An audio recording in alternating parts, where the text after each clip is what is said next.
सभी को मेरा प्यार भरा नमस्कार। मैं प्रशांत सोलंकी स्वागत करता हूं आप सबका आपके अपने परिवार में। तो मेरे भाई आज हम लेके आए हैं एसएससी सीएचएसएल 2024 में जितने भी आपके क्वेश्चन एरर डिटेक्शन के आए थे उसकी वीडियो।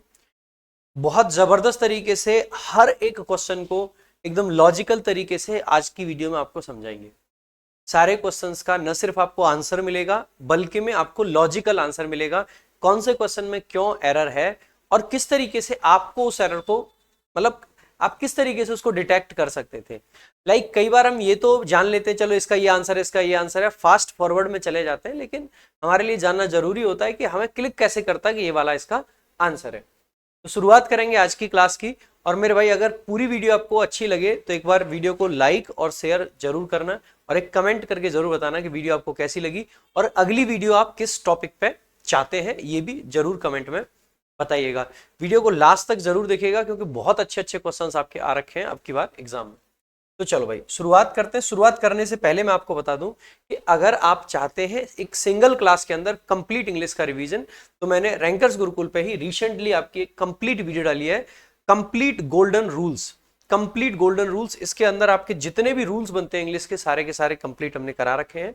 साथ ही साथ में इस वीडियो को आप इंग्लिश वन शॉट वीडियो कह सकते हो क्योंकि कंप्लीट है, सारे रूल्स हैं और उस पर जितने भी लेटेस्ट पीवाईक्यूज हैं वो भी हमने डाले हुए हैं। इवन एसएससी सीएचएसएल के भी क्वेश्चन उस क्लास में हमने डाले हुए हैं। तो चलिए शुरू करते हैं पहले क्वेश्चन के साथ में। एरर डिटेक्शन की हम शुरुआत करेंगे। पहला आपका क्वेश्चन है, the couple preferred to walk until the last house of the town. जैसे ही आप पहला सेंटेंस देखते हो, सेंटेंस की शुरुआत आप जैसे ही यहां से करोगे, द कपल सेंटेंस का सब्जेक्ट है, प्रेफर्ड आपकी वर्ब है। प्रेफर वर्ब के साथ में आप इन्फिनिटिव यूज कर सकते हैं, तो टू वॉक आपका एकदम सही है। प्रेफर्ड यानी V2 है, यानी कि यहां तक सेंटेंस सही है। जब आप पेपर में सेंटेंस को देखते हो ना तो आपको जस्ट तुक्का नहीं मारना है, आप सेंटेंस को देखिए। कपल दो लोगों की बात करी जा रही है, प्रेफर आपकी वर्ब हो गई और क्या प्रेफर किया, वॉक करना प्रेफर किया। वॉक यानी चलने की बात कर रहे हैं और कहां तक वॉक करने की बात की जा रही है, the last house of the town. जैसे ही देखा हाउस नाउन है उसके लिए लास्ट आ रखा है, सुपरलेटिव डिग्री का एक तरीके से ऑर्डिनल होता है, सुपरलेटिव डिग्री भी मान सकते हैं। तो ऑर्डिनल हो या सुपरलेटिव, आर्टिकल द आता है तो ये भी पार्ट ठीक है। फिर एरर है कहां पे, तो आप यहां पे देखोगे कि यहां पे अनटिल लिख रखा है मेरे भाई।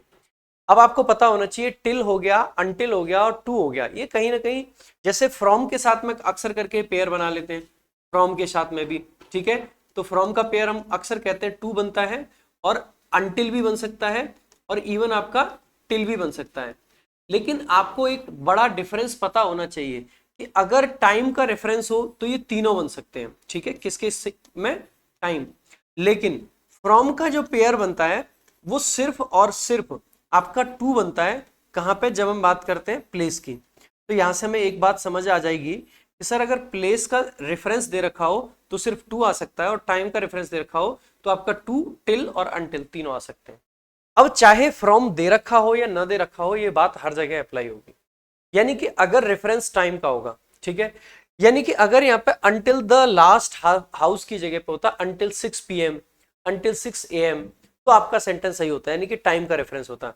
लेकिन ये तो प्लेस का रेफरेंस है, अगर प्लेस का रेफरेंस है तो अंटिल का प्रयोग ना करके हमें किसका प्रयोग करना है, टू का यूज कर सकते हैं, या फिर आपका ये दूसरा वर्ड होता है अप टू, इसका भी प्रयोग आप कर सकते हैं। So up to the last house या फिर आपका टू द लास्ट हाउस, यानी कि लास्ट हाउस तक की हम बात कर रहे हैं। तो जब भी प्लेस का रेफरेंस हो तो अंटिल नहीं टू का प्रयोग करेंगे। बढ़ेंगे अगले क्वेश्चन की तरफ। अगला आपका क्वेश्चन है, passengers started behaving violent when they were asked to leave the bus station. जैसे ही आप इस सेंटेंस को देखते हो, पैसेंजर्स सब्जेक्ट है, स्टार्टेड आपकी वर्ब है, स्टार्टेड और क्या स्टार्ट किया उन्होंने, बिहेव करना। अब देखो स्टार्ट वर्ब थी इसीलिए इसके साथ में जीरंड लगा रखा है वर्ब की आईएनजी फॉर्म, जो कि ऑब्जेक्ट का यहाँ पे काम कर रही है। ध्यान देना, स्टार्ट के साथ में इंफिनिटिव भी आ सकता है और जीरंड भी आ सकता है, यानी कि ऐसे भी लिख सकते थे स्टार्टेड टू बिहेव और ऐसे भी लिख सकते हैं स्टार्टेड बिहेविंग। लेकिन एक चीज हमेशा ध्यान रखना, अगर ये मेन वर्ब आईएनजी में लिख दी जाए तो स्टार्ट के और स्टॉप के साथ में आगे जनरली आपका क्या आएगा, 2+V1 आएगा। लेकिन अगर ये मेन वर्ब आईएनजी में नहीं है तो आईएनजी भी आ सकता है और 2+V1 भी आ सकता है। तो आईएनजी लगा रखा है एज ऑब्जेक्ट, यानी कि जीरंड लगा रखा है।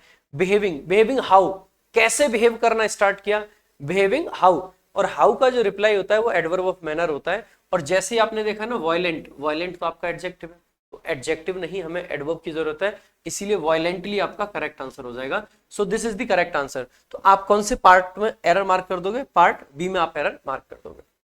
So when they were asked to leave the bus station. जब बस स्टेशन को लीव करने के लिए उनसे बोला गया तो उन्होंने वायलेंटली बिहेव करा। ठीक है, आगे देखेंगे अगला आपका क्वेश्चन है, how long are you working for your current employer. भाई जैसे ही आप देखेंगे हाउ लॉन्ग अगर आपका आ जाता है तो हाउ लॉन्ग के साथ में एक तो फॉर को हम पीछे रखते हैं। ठीक है, ये तो वैसे फॉर यहाँ पे आ रखा है, योर करंट एम्प्लॉयर के लिए आया हुआ है, बाकी हाउ लॉन्ग के साथ में आगे जनरली फॉर हम कम लगाते हैं। ठीक है, ध्यान रखेंगे।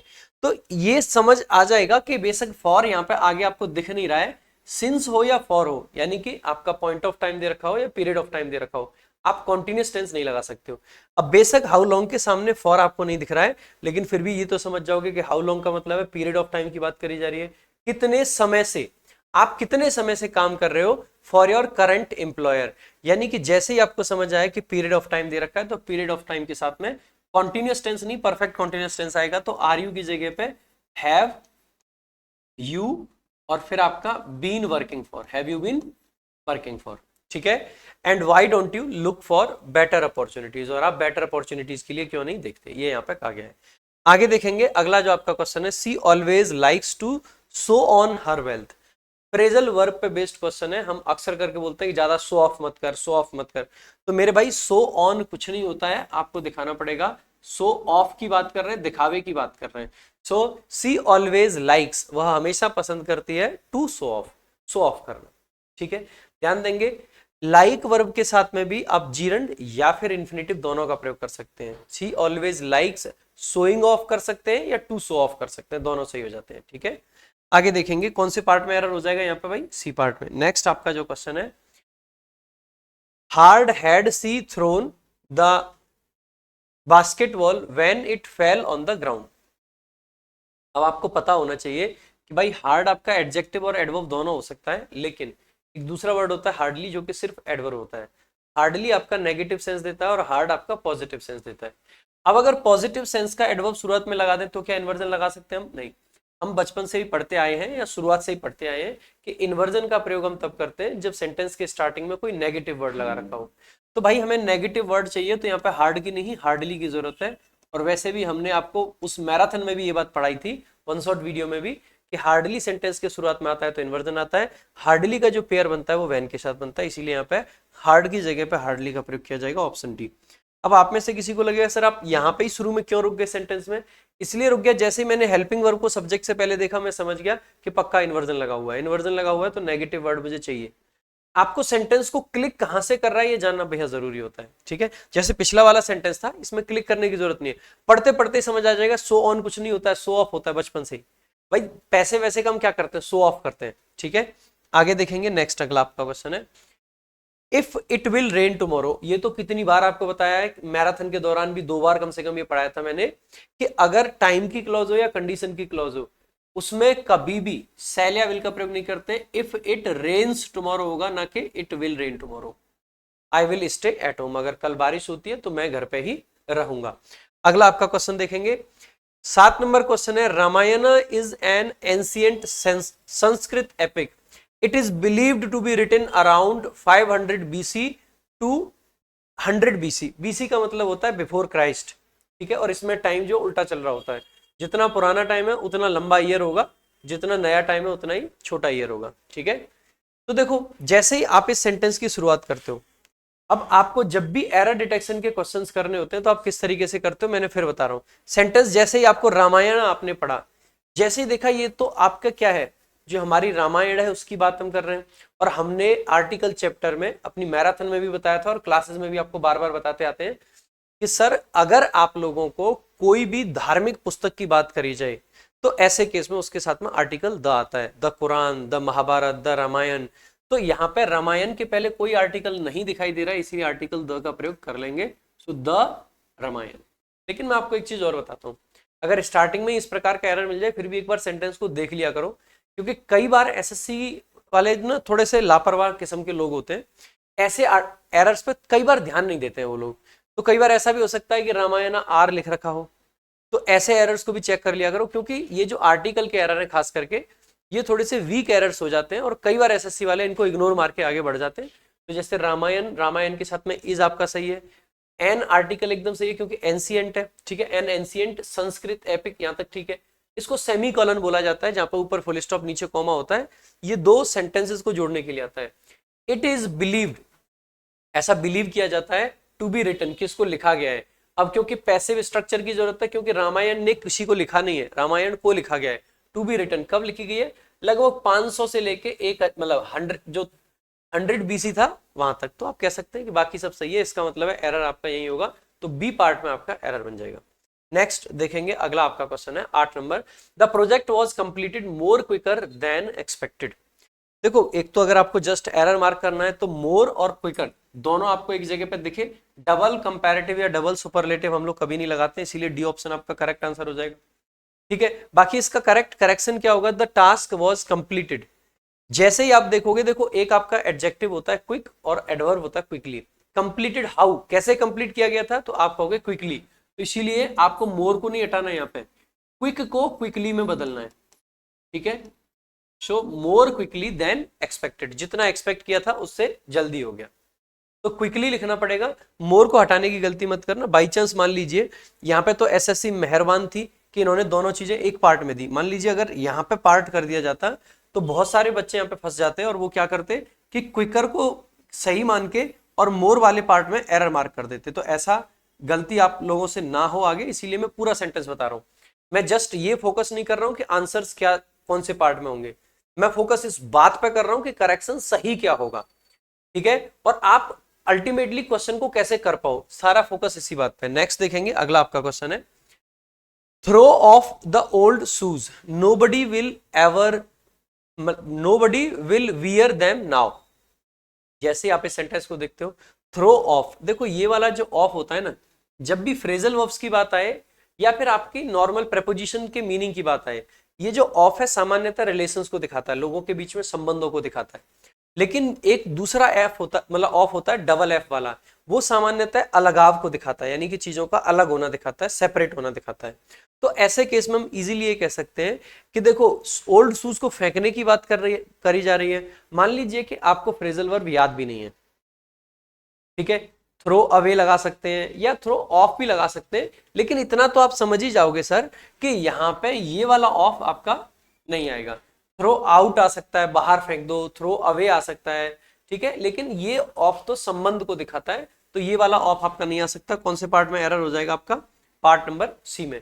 तो अल्टीमेटली मैं आपको फिर क्या बता रहा हूं कि आप खुद से, मान लीजिए आपको फ्रेजल वर्ब्स नहीं आते हैं, तो आप किस तरीके से एरर मार्क कर सकते हैं आपके सेंटेंस में, ये कला आप लोगों को आना जरूर चाहिए। ठीक है, तो थ्रो अवे कर देना, ठीक है, थ्रो आउट कर देना, जो भी करना चाहे। नेक्स्ट देखेंगे, when it come to football my brother is an addict. जैसे आप इस सेंटेंस को देखते हो, व्हेन आपका कंजंक्शन है, इट आपका सब्जेक्ट है। अगर सब्जेक्ट आपका आ गया है तो इसके आगे वर्ब तुरंत आपको देखनी चाहिए कि सब्जेक्ट के अकॉर्डिंग है कि नहीं। इट आपका सिंगुलर सब्जेक्ट है, सिंगुलर सब्जेक्ट के साथ में सिंगुलर वर्ब का प्रयोग किया जाता है, इसीलिए कम नहीं होगा, कम्स हो जाएगा। तो when it comes to football, ध्यान देंगे फुटबॉल यहाँ पे एक स्पोर्ट का नाम है, इसीलिए आर्टिकल द का प्रयोग नहीं करेंगे। फुटबॉल के साथ में आर्टिकल लगा के भी कई बार आपके एरर पूछे जाते हैं। ठीक है, तो कौन सा ऑप्शन हो जाएगा? Option D. नेक्स्ट देखेंगे अगला आपका क्वेश्चन। अगले क्वेश्चन की तरफ बढ़ने से पहले भाई मैं आपको बता दूं कि अगर आप लोग सीजीएल प्री 2024 का पेपर देने वाले हैं तो आप अभी से इनरोल कर सकते हैं हमारे सीजीएल मेंस 2024 के बैच में। बहुत सॉलिड कंटेंट के साथ में एक बड़ा ही जबरदस्त आपका ये बैच है। इस बैच में मैं आपको बता देता हूं कि मैं किस तरीके से पढ़ाता हूं। सबसे पहले हम थ्योरी कवर करते हैं, थोड़ा सा जल्दी थोड़ा सा स्पीड में, हर चैप्टर की 1 से 2 क्लास मैक्सिमम। उसके बाद में 2-3 क्लास हर चैप्टर की हम प्रैक्टिस क्लास करते हैं, जिससे कि आपको थ्योरी का भी रिवीजन पूरा हो गया और आपकी प्रैक्टिस भी हो जाए। वैसे देखा जाए तो इंग्लिश का सिलेबस कंप्लीट कराने में हम 150-200 घंटे भी लगाते हैं, क्योंकि बच्चे का बेस बनाना हमें होता है, बेसिक से शुरुआत से पढ़ाना होता है।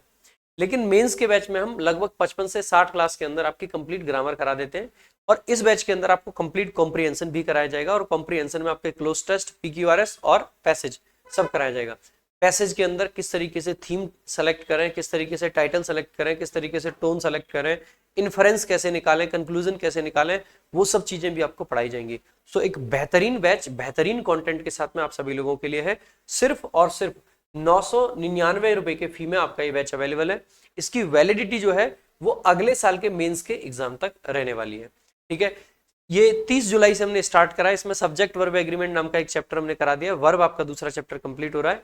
अभी इसमें हम वॉइस नरेशन भी करा रहे हैं, जिससे कि प्री में भी आपके वो काम आ सके। तो अभी इसमें वो चैप्टर्स हमने कराए हैं जिनका प्री में काफी बड़ा रोल रहता है, तो इसीलिए आप अभी से इसको ज्वाइन कर सकते हो और बहुत ही जबरदस्त कंटेंट के साथ में ये बैच मिलेगा। आपको क्या करना है, डाउनलोड करना है आरजी विक्रमजीत ऐप, वहां पे जाके इंग्लिश के सेक्शन में जाना है। इंग्लिश के सेक्शन में आपको 3 प्रकार के बैचेस मिलेंगे, एक आपको मेंस का बैच, एक आपको रैंकर्स बैच करके मिलेगा और दूसरा आपको तीसरा इंग्लिश का रिकॉर्डेड बैच मिलेगा। आपको मेंस का बैच है, चेकआउट कर लेना है। बाकी अगर आप सारे सब्जेक्ट की तैयारी करना चाहते हैं तो हमारे ऐप पे ही सारे सब्जेक्ट का कॉम्बो भी मिलता है, जो कि सिर्फ और सिर्फ 2699 में अगले मेंस तक के एग्जाम की वैलिडिटी के साथ में मिलता है। आगे देखेंगे भाई, अगला आपका जो क्वेश्चन है 11 नंबर। चलो भाई अगला क्वेश्चन देखते हैं। He organizes a children's fair every year and his friends comes to attend it. बहुत सिंपल सा क्वेश्चन है, बस आपको क्या करना है, हमेशा क्वेश्चन को पढ़ना है और उसके जो एलिमेंट्स हैं उनको देखना है। ही सेंटेंस का सब्जेक्ट है तो उसके हिसाब से सिंगुलर वर्ब ऑर्गेनाइजेज आ गई। क्या ऑर्गेनाइज करता है, फेयर ऑर्गेनाइज करता है। किसका फेयर है, वो चिल्ड्रंस का। चिल्ड्रन पहले से प्लूरल रहता है, इसीलिए एपोस्ट्रोफी के बाद में एस लगाया गया है, ठीक है। कब कब ऑर्गेनाइज करता है, एवरी ईयर यानी कि हर साल। एंड आपका कंजंक्शन आ गया, फिर आगे उसका सब्जेक्ट आ जाता है हिज फ्रेंड्स। अब हिज फ्रेंड्स तो अपने आप में प्लूरल है, तो इसके साथ में प्लूरल वर्ब आएगी, कम्स का नहीं, कम का प्रयोग किया जाएगा। कम्स टू, अटेंड की जगह पर come to attend it. It यानी कि फेयर के लिए यूज किया गया है। कौन सा ऑप्शन आपका करेक्ट आंसर हो जाएगा, तो आप कहोगे sir option number C is the correct answer. Next देखेंगे, अगला आपका क्वेश्चन है। They have decided to wind out their business without delay. जैसे ही आप इस फ्रेजल वर्ब को इस सेंटेंस को देखते हो तो दे हैव डिसाइडेड, वो डिसाइड कर चुके हैं। क्या डिसाइड कर चुके हैं, अब देखो हम बार बार बोलते हैं कि चलो जल्दी जल्दी वाइंड अप करो, वाइंड अप करो, वाइंड अप करो। सो वाइंड आउट नहीं होता है, वाइंड अप करना होता है। वाइंड अप करने का मतलब है किसी चीज को बंद करना, ठीक है। सो किसी एक्टिविटी वगैरह को बंद करना वाइंड अप करना कहलाता है। So they have decided to wind up their business without delay, बिना डिले करे बिजनेस को वाइंड अप करने का उन्होंने डिसीजन ले रखा है। So option D correct answer हो जाएगा। नेक्स्ट देखेंगे, देखो अब की बार काफी सारी फ्रेजल वर्ब्स आई हैं, लेकिन ऐसा कोई क्वेश्चन नहीं है जो कि इतना मुश्किल हो कि आपको उसके लिए फ्रेजल वर्ब्स की अलग से नॉलेज होने की जरूरत है। बहुत बेसिक बेसिक सी डेली लाइफ में यूज होने वाली फ्रेजल वर्ब्स इन्होंने पूछ रखी हैं। आई गोज टू अटेंड, जैसे ही सेंटेंस देखते हो आई के साथ में गोज नहीं गो का प्रयोग होता है मेरे भाई, प्लूरल वर्ब आती है प्रेजेंट में आई के साथ में, ठीक है। So I go to attend dance classes at the National Dance Academy. Next देखेंगे, अगला आपका क्वेश्चन है। I noticed that they did not went. भाई जैसे ही सेंटेंस में यहां तक आप पहुंचते हो, आई नोटिस्ड है तो पास्ट की बात चल रही है, पास्ट की बात चल रही है तो डिड तो ठीक है, लेकिन डिड के बाद में वर्ब की फर्स्ट फॉर्म आया करती है, इसलिए डिड नॉट गो आपका करेक्ट आंसर होगा, वेंट नहीं, ठीक है। नेक्स्ट देखेंगे, अगला क्वेश्चन देखते हैं भाई। The meeting was called off due to a medical emergency of the manager of the company. अब जैसे ही आप इस सेंटेंस को देखते हैं, सेंटेंस को यहां से शुरुआत करेंगे। द मीटिंग आपका सब्जेक्ट है, वॉज आपकी क्या है, हेल्पिंग वर्ब है, कॉल्ड ऑफ आपकी यहाँ पे मेन वर्ब है, ये फ्रेजल वर्ब होती है। सबसे पहले तो जब भी आपको सेंटेंस के अंदर एरर डिटेक्ट करना है तो 2-4 चीजें आपको जो फिक्स है जिन पे ध्यान देना ही चाहिए। सब्जेक्ट और वर्ब के रिलेशन पे हमेशा ध्यान दें कि सिंगुलर सब्जेक्ट सिंगुलर वर्ब है कि नहीं, प्लूरल सब्जेक्ट प्लूरल वर्ब है कि नहीं। दूसरा, आपको अगर सेंटेंस के अंदर कहीं पे भी फ्रेजल वर्ब लगी दिखाई देती है, एक बार जरूर ध्यान दे लें कि वो सही है या गलत है। तीसरा, आप लोगों को टेंस पे ध्यान रखना है कि बात पास्ट की है, प्रेजेंट की है, फ्यूचर की है। चौथा, आप सभी लोगों को अगर कोई प्रेपोजिशन आपको दिखाई दे रहा है तो प्रेपोजिशन का मीनिंग वहां पे सही है या गलत है, उस पर ध्यान देना चाहिए। अगर वो सब भी सही है तो एक बार कंजंक्शंस पे भी ध्यान दे लीजिए। आर्टिकल्स अगर आपको लगे दिखाई दे रहे हैं तो आर्टिकल पे थोड़ा सा ध्यान दें। गिनी चुनी चीजें हैं, बहुत ज्यादा नहीं है। अगर किसी नाउन के लिए आगे प्रोनाउन का यूज करा है तो वो सही यूज करा है कि नहीं, ये गिनी चुनी चीजें, इन पे ध्यान देंगे तो आपके एरर पक्का निकलने लग जाएंगे भाई। So the meeting was called of, meeting को कॉल ऑफ कर दिया गया। पास्ट की बात चल रही है, एक डेफिनेट मीटिंग है तो पास्ट की बात रही होगी। मीटिंग किसी डेफिनेट की बात कर रहे हैं तो द मीटिंग आपका एकदम करेक्ट हो जाएगा, कोई दिक्कत नहीं है, ठीक है।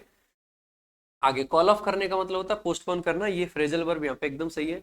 ड्यू टू, क्यों पोस्टपोन करी गई, ड्यू टू का मतलब होता है कारण, बिकॉज ऑफ, ठीक है। किस चीज के कारण, इमरजेंसी। और ध्यान देने वाली बात है, इमरजेंसी टू समवन होता है, यानी कि अगर किसी व्यक्ति को इमरजेंसी है तो हम कहते हैं emergency to somebody, emergency of somebody नहीं होता है। इमरजेंसी ऑफ समबडी नहीं होता। ऑफ को जनरली हम जब यूज करते हैं जब कोई चीज किसी से क्लोजली कनेक्टेड होती है, उसके बीच में प्रॉपर संबंध होता है। अब ये थोड़ी ना है कि इमरजेंसी उसकी बहन का नाम है, ठीक है। हम ये कह सकते हैं ड्यू टू द, मतलब like the sister of somebody कह सकते हैं, द ब्रदर ऑफ समबडी कह सकते हैं, लेकिन हम इमरजेंसी ऑफ समबडी नहीं कह सकते क्योंकि ये क्लोजली कनेक्टेड नहीं हो सकते। इमरजेंसी हुई है और इमरजेंसी किससे हुई है, यानी कि इमरजेंसी कौन सी चीज को अफेक्ट कर रही है, इमरजेंसी का बेसिकली डेस्टिनेशन क्या है, तो उस केस में हम ऑफ की जगह पर टू प्रेपोजिशन का यूज करते हैं। सो इमरजेंसी टू द मैनेजर, और किस चीज का मैनेजर था, ऑफ द कंपनी। इस केस में आपका ऑफ एकदम सही आता है, क्योंकि कंपनी, जो कंपनी है उसका मैनेजर, मैनेजर था भाई, किसका मैनेजर, कंपनी का मैनेजर, किसका मैनेजर, कंपनी का, ये क्लोजली रिलेटेड है। तो इस प्रकार के रिलेशंस के लिए हम ऑफ का प्रयोग करते हैं, अदरवाइज आपका टू आ जाएगा। कौन से ऑप्शन में आपका एरर हो जाएगा, तो आप कह दोगे कि ये बी ऑप्शन आपका जिसमें ऑफ आ रखा है इसमें एरर हो जाएगा। अगला आपका क्वेश्चन है, it is difficult to live in the societal expectations when one has fewer resources. It is difficult to live in the societal expectations when one has fewer resources. So it आपका subject है, is आपकी verb है, difficult आपका एक adjective है। It is difficult, मुश्किल है। क्या मुश्किल है, टू लिव, रहना। ठीक है भाई, रहना मुश्किल है कहां पे, या तो ऐसा होता लिव इन सोसाइटी हो जाता, लेकिन आप कहना चाह रहे हो कि जो सोसाइटी की एक्सपेक्टेशंस है उन तक रहना, मतलब उस तरीके से रहना। अब आपको पता होना चाहिए लिव अप टू समथिंग होता है, लाइक अगर आपने कोई सी स्टैंडर्ड की बात करनी है, सोसाइटी के जो एक्सपेक्टेशंस है वो आपके लिए एक स्टैंडर्ड सेट कर रखे कि भाई इस तरीके से रहना है। सो लिव अप टू होता है, ना कि लिव इन होता है। ठीक है, so live up to the societal expectations, तो लिव अप टू का यूज आपको करना होता है, ना कि इन। ठीक है, सो लिव इन आपका जब किसी चीज के अंदर हम रह रहे होते हैं, और यहाँ पे हमें सोसाइटल एक्सपेक्टेशंस, जो हमारे से एक्सपेक्टेशंस लगाई गई है उन तक हमें, यानी कि किसी चीज पे खरा उतरने का सेंस जो होता है, ठीक है, तो तब की बात कर रहे हैं। और क्योंकि आगे क्लियर भी करा है सेंटेंस को, when one has fewer resources, अगर आपके पास में रिसोर्सेज कम है तो आप सोसाइटी की जो एक्सपेक्टेशंस है वहां तक नहीं पहुंच पाओगे, कम रह जाओगे। और हम कह रहे हैं कि वहां तक पहुंचना है, और किसी चीज तक पहुंचना हो तो अप टू का प्रयोग करते हैं। So live up to the societal expectations. So अच्छा क्वेश्चन है, अच्छी फ्रेजल वर्ब एक पूछी गई है, ए ऑप्शन में आपका एरर हो जाएगा। नेक्स्ट देखेंगे, अगला आपका क्वेश्चन है, since the little girl answers a few simple questions her parents say that she is to intelligent. अब देखो, सिंस आपका कारण बताता है, बिकॉज का सेंस देता है, क्योंकि जो लिटिल गर्ल है, छोटी लड़की है, वो आंसर करती है अ फ्यू सिंपल क्वेश्चंस, कुछ कुछ सिंपल क्वेश्चंस को वो आंसर कर देती है। यहाँ पे देखो ये वर्ड जानबूझ के सिंपल यहाँ पे रखा गया है। ठीक है, सिंपल वर्ड को जानबूझ के रखा गया है, आगे पता चलेगा कि क्या इसका रोल है। हर पेरेंट्स, उसके पेरेंट्स को लगता है, से वो कहते हैं, दैट के सी इज टू इंटेलिजेंट। अगर कोई सिर्फ सिंपल क्वेश्चंस को आंसर कर रहा है, that person can not B to intelligent. वो आप कह सकते हैं कि वो बहुत इंटेलिजेंट है, बट कुछ ज्यादा ही इंटेलिजेंट है वो नहीं कह सकते हम। इसीलिए क्योंकि सिंपल क्वेश्चंस की ही बात करी गई है, तो टू इंटेलिजेंट की जगह पे सी इज वेरी इंटेलिजेंट या सी इज फेयरली इंटेलिजेंट बोल सकते हैं। तो वेरी इंटेलिजेंट, फेयरली इंटेलिजेंट ऐसे वर्ड्स आ सकते हैं। इंटेलिजेंट ऐसा नहीं है कि कुछ ज्यादा ही, लिमिट से ज्यादा इंटेलिजेंट नहीं है। ठीक है, तो आगे देखेंगे कौन से पार्ट में आपका एरर है, पार्ट नंबर, कौन सा पार्ट है आपका, पार्ट नंबर सी। नेक्स्ट देखेंगे अगला आपका क्वेश्चन है, we took an ice and applied it on the wound. Wound का मतलब होता है घाव। ठीक है, देखो वी सब्जेक्ट है, टुक आपकी वर्ब है, टुक का मतलब है लेना, हमने क्या लिया, एन आइस लिख रखा है। मेरे भाई देखो, अगर आइस क्यूब लिखा होता तो ये सेंटेंस सही हो सकता था, क्योंकि आइस क्यूब तो काउंट कर सकते हैं, एक आइस क्यूब, दो आइस क्यूब, लेकिन आइस को इन जनरल काउंट नहीं कर सकते। ठीक है, बिकॉज आइस एक छोटा सा भी हो सकता है, आइस बहुत बड़ा भी हो सकता है। तो आइस आपका अनकाउंटेबल नाउन है, और अनकाउंटेबल नाउन्स के साथ में आर्टिकल्स का प्रयोग करा जाना गलत होता है। So we took an ice की जगह पे we took ice and applied it on the wound. तो कौन से पार्ट में एरर आपका हो जाएगा, पार्ट डी में आपका करेक्ट आंसर हो जाएगा। ठीक है, अगला क्वेश्चन है, the teacher was taken back by the audacity of the new student. जैसे आप इस सेंटेंस को देखते हो, द टीचर सेंटेंस का सब्जेक्ट है, वॉज आपकी क्या है, वर्ब है, हेल्पिंग वर्ब, आगे टेकन आपकी मेन ऑफ दे रखी है। अब देखो is am are was verb के बाद में वर्ब की थर्ड फॉर्म आ सकती है पैसिव में। तो टीचर, जब हम कहते हैं ना कि एक आपका एक फ्रेज बनता है ईडियम टाइप में, टेकन अबैक बाई समथिंग, इसका मतलब होता है कि अगर कोई चीज आपको एक्सट्रीमली सरप्राइज कर दे तो तब हम इसको लगाते हैं। तो टेकन बैक नहीं होता है, टेकन अबैक होता है, तो ये एक फ्रेज होता है आपका। So the teacher was taken aback आपका करेक्ट आंसर हो जाएगा, taken aback by the audacity of the new student. ठीक है, नेक्स्ट देखेंगे, अगला आपका क्वेश्चन है, I have met my friend yesterday. जैसे ही आप इस सेंटेंस को देखते हैं, जैसे आपको पास्ट का कभी भी टाइम दिखाई दे तो आपको तुरंत एक बार टेंस को क्रॉस चेक कर लेना चाहिए कि पास्ट का टेंस है कि नहीं। हैव मेट तो प्रेजेंट परफेक्ट है, तो ये आपका गलत हो जाएगा। So I met my friend yesterday, ये आपका करेक्ट आंसर हो जाएगा। कौन सा ऑप्शन आपका? अच्छा, इसके ऑप्शंस गलती से पुराने सेंटेंस के डले रह गए तो आपका ये हैव वाले में एरर हो जाएगा, जो भी आप इतने समझदार हो कि खुद से लगा सकते हो। ठीक है, आगे भाई, आगे बढ़ने से पहले आपको बता देता हूँ कि अगर आपको भाई पूरी बेसिक से इंग्लिश की समझ चाहिए, अगर आप इस साल के सीजीएल के लिए नहीं अगले साल के सीजीएल के लिए टारगेट कर रहे हैं, तो आप हमारा English special recorded batch join कर सकते हैं। बहुत जबरदस्त फीचर्स के साथ में सिर्फ 699 रुपए की फी में आपको ये लाइफ टाइम वैलिडिटी के साथ बैच मिलता है। अगले क्वेश्चन की तरफ बढ़ेंगे। Ramya is working hardly to get good marks. अब देखो, आपको पता होना चाहिए, दो आपके वर्ड होते हैं, एक होता है हार्ड और एक होता है हार्डली। मैंने आपको बताया भी था थोड़ी देर पहले, हार्डली अपने आप में नेगेटिव मीनिंग देता है, ये भी एडवर्ब है। हार्ड आपका एडवर्ब और एडजेक्टिव दोनों हो सकता है और ये सामान्यतः पॉजिटिव मीनिंग देता है। पहला तो ये कह सकते हैं, दूसरा ये भी कह सकते हैं देखो कि हार्डली जो है एडवर्ब ऑफ डिग्री होता है और इसका प्रयोग वर्ब से पहले होता है। हार्ड आपका एडवर्ब ऑफ मैनर होता है और इसका प्रयोग वर्ब के बाद होता है। अब यहाँ पे वर्किंग आपकी वर्ब है, तो वर्किंग के बाद में हार्डली नहीं लगा सकते हो, वर्किंग के बाद में तो हार्ड ही आपको लगाना पड़ेगा। ठीक है, अगर हार्डली पहले आया होता तो क्या सही हो जाता? क्या नेगेटिव पॉजिटिव नहीं देखते? सही हो सकता था। कैसे? अगर सेंटेंस ऐसे होता, Ramya is hardly working to get good marks, यानी कि सेंटेंस का मीनिंग बनता कि राम्या अच्छे मार्क्स लाने के लिए ऑलमोस्ट ना के बराबर मेहनत कर रहा है या कर रही है, यानी कि वो मेहनत नहीं कर रहा है, ये सेंस आता। अब यहाँ पे क्या सेंस आया कि अच्छे मार्क्स लाने के लिए वो बहुत मेहनत कर रहा है या कर रही है। ठीक है, तो कौन से पार्ट में एरर हो जाएगा? ये हार्डली वाला पार्ट आपका गलत है। अगला क्वेश्चन देखेंगे। His mother's transfer from a small town to Delhi brought up a huge change in his schooling. देखो, ब्रिंग अप का मतलब होता है किसी मुद्दे को उठाना, ब्रिंग अप, ठीक है, या किसी को बड़ा करना। और ब्रिंग अबाउट का मतलब होता है कहीं पे बदलाव लाना। ठीक है, तो ये यहाँ पे ब्रॉट अप लिख रखा है, तो यहाँ पे हम कह सकते हैं कि ब्रॉट अप नहीं, ब्रॉट अबाउट होगा। एक बार पूरे सेंटेंस को भी समझ लेते हैं। हर मतलब हिज मदर्स ट्रांसफर आपका सब्जेक्ट है, और कहां से ट्रांसफर हुआ था? From a small town to Delhi, एक छोटे टाउन से दिल्ली। आपकी वर्ब आ गई ब्रॉट अप या ब्रॉट अबाउट। ठीक है, और क्या आया? Brought about a huge change, बदलाव। और कहां पे चेंज आया? इन हिज स्कूलिंग, यानी कि उसकी स्कूलिंग में। कौन से पार्ट में एरर हो जाएगा? पार्ट सी में आपका करेक्ट आंसर हो जाएगा। सो ब्रिंग अबाउट का मतलब होता है बदलाव लाना, और ब्रिंग अप का मतलब होता है किसी चीज को, कोई मुद्दा वगैरह उठाना, या फिर कई बार किसी को बड़ा करने के सेंस में भी हम ब्रिंग अप का सेंस लगा लेते हैं। ठीक है, फोस्टर करना किसी को। अगला देखेंगे। देखो, करेक्ट यूज ऑफ आर्टिकल पूछा गया है। 4 सेंटेंसेस आपके सामने हैं, चारों में से कौन सा करेक्ट सेंटेंस होगा?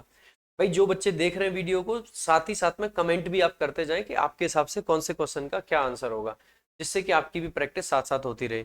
सी केप्ट लॉट ऑफ रूल्स। भाई, जैसे ही आप देखोगे आपके दो फ्रेज होते हैं, या तो आपको लिखना चाहिए लॉट्स ऑफ, ठीक है, और या आपको लिखना चाहिए ए लॉट ऑफ। दोनों का मीनिंग बराबर है। अगर लॉट लिखा है तो ए आएगा, अगर लॉट्स लिखा है तो ए नहीं आएगा। तो यहाँ पे लॉट लिख रखा है तो ये तो आपका गलत हो जाता है पहला ही। एन लॉट तो लिख नहीं सकते हो, ए लॉट होता है तो ये भी गलत हो जाता है।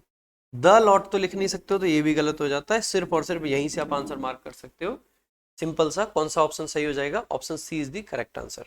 ठीक है, अब देखो, ऐसे क्वेश्चंस जब भी आते हैं पूरे सेंटेंस को पढ़ने की जरूरत नहीं है। जैसे आपको ये पार्ट मिला पहला ही सेंटेंस पढ़ते ही, ठीक है, तो यहां से सीधे आपको हर सेंटेंस में इसी चीज को चेक करने की सबसे पहले जरूरत है। अगला क्वेश्चन देखेंगे। Mrs Meera and family received his letter a week ago. भाई, जैसे ही आप इस सेंटेंस को देखते हो, ज्यादातर बच्चे क्या गड़बड़ करेंगे? मिसेज को देखेंगे और लगेगा कि लड़की है, लड़की है, तो सीधे के सीधे इसकी जगह पे हर मार्क कर देंगे। लेकिन ये आपको गलती नहीं करनी है। अगर आपने ये जल्दीबाजी करी और आपने कहा कि पार्ट बी में एरर है, तो गलती हो जाएगी। सेंटेंस को समझें। मिसेज मीरा एंड फैमिली आपका सब्जेक्ट है, रिसीव्ड आपकी वर्ब है, हिज लेटर आपका ऑब्जेक्ट। अब एक बात बताइएगा आप मेरे को, मान लीजिए आप और वो एक दूसरे को पत्र लिखते हैं, आप क्या कहोगे? उसको उसका लेटर मिला है या उसको आपका लेटर मिलेगा? भाई, उसको आपका लेटर मिलेगा और आपको उसका लेटर मिलेगा। जैसे मैं अगर अपनी बात करूं तो मैं क्या लिखूंगा? आई रिसीव्ड माई लेटर या आई रिसीव्ड हर लेटर? आप कहोगे हर लेटर। उसका पत्र मुझे आएगा ना, मेरा पत्र मुझे थोड़ी ना आएगा। तो यहाँ पे मीरा का पत्र मीरा को नहीं आएगा।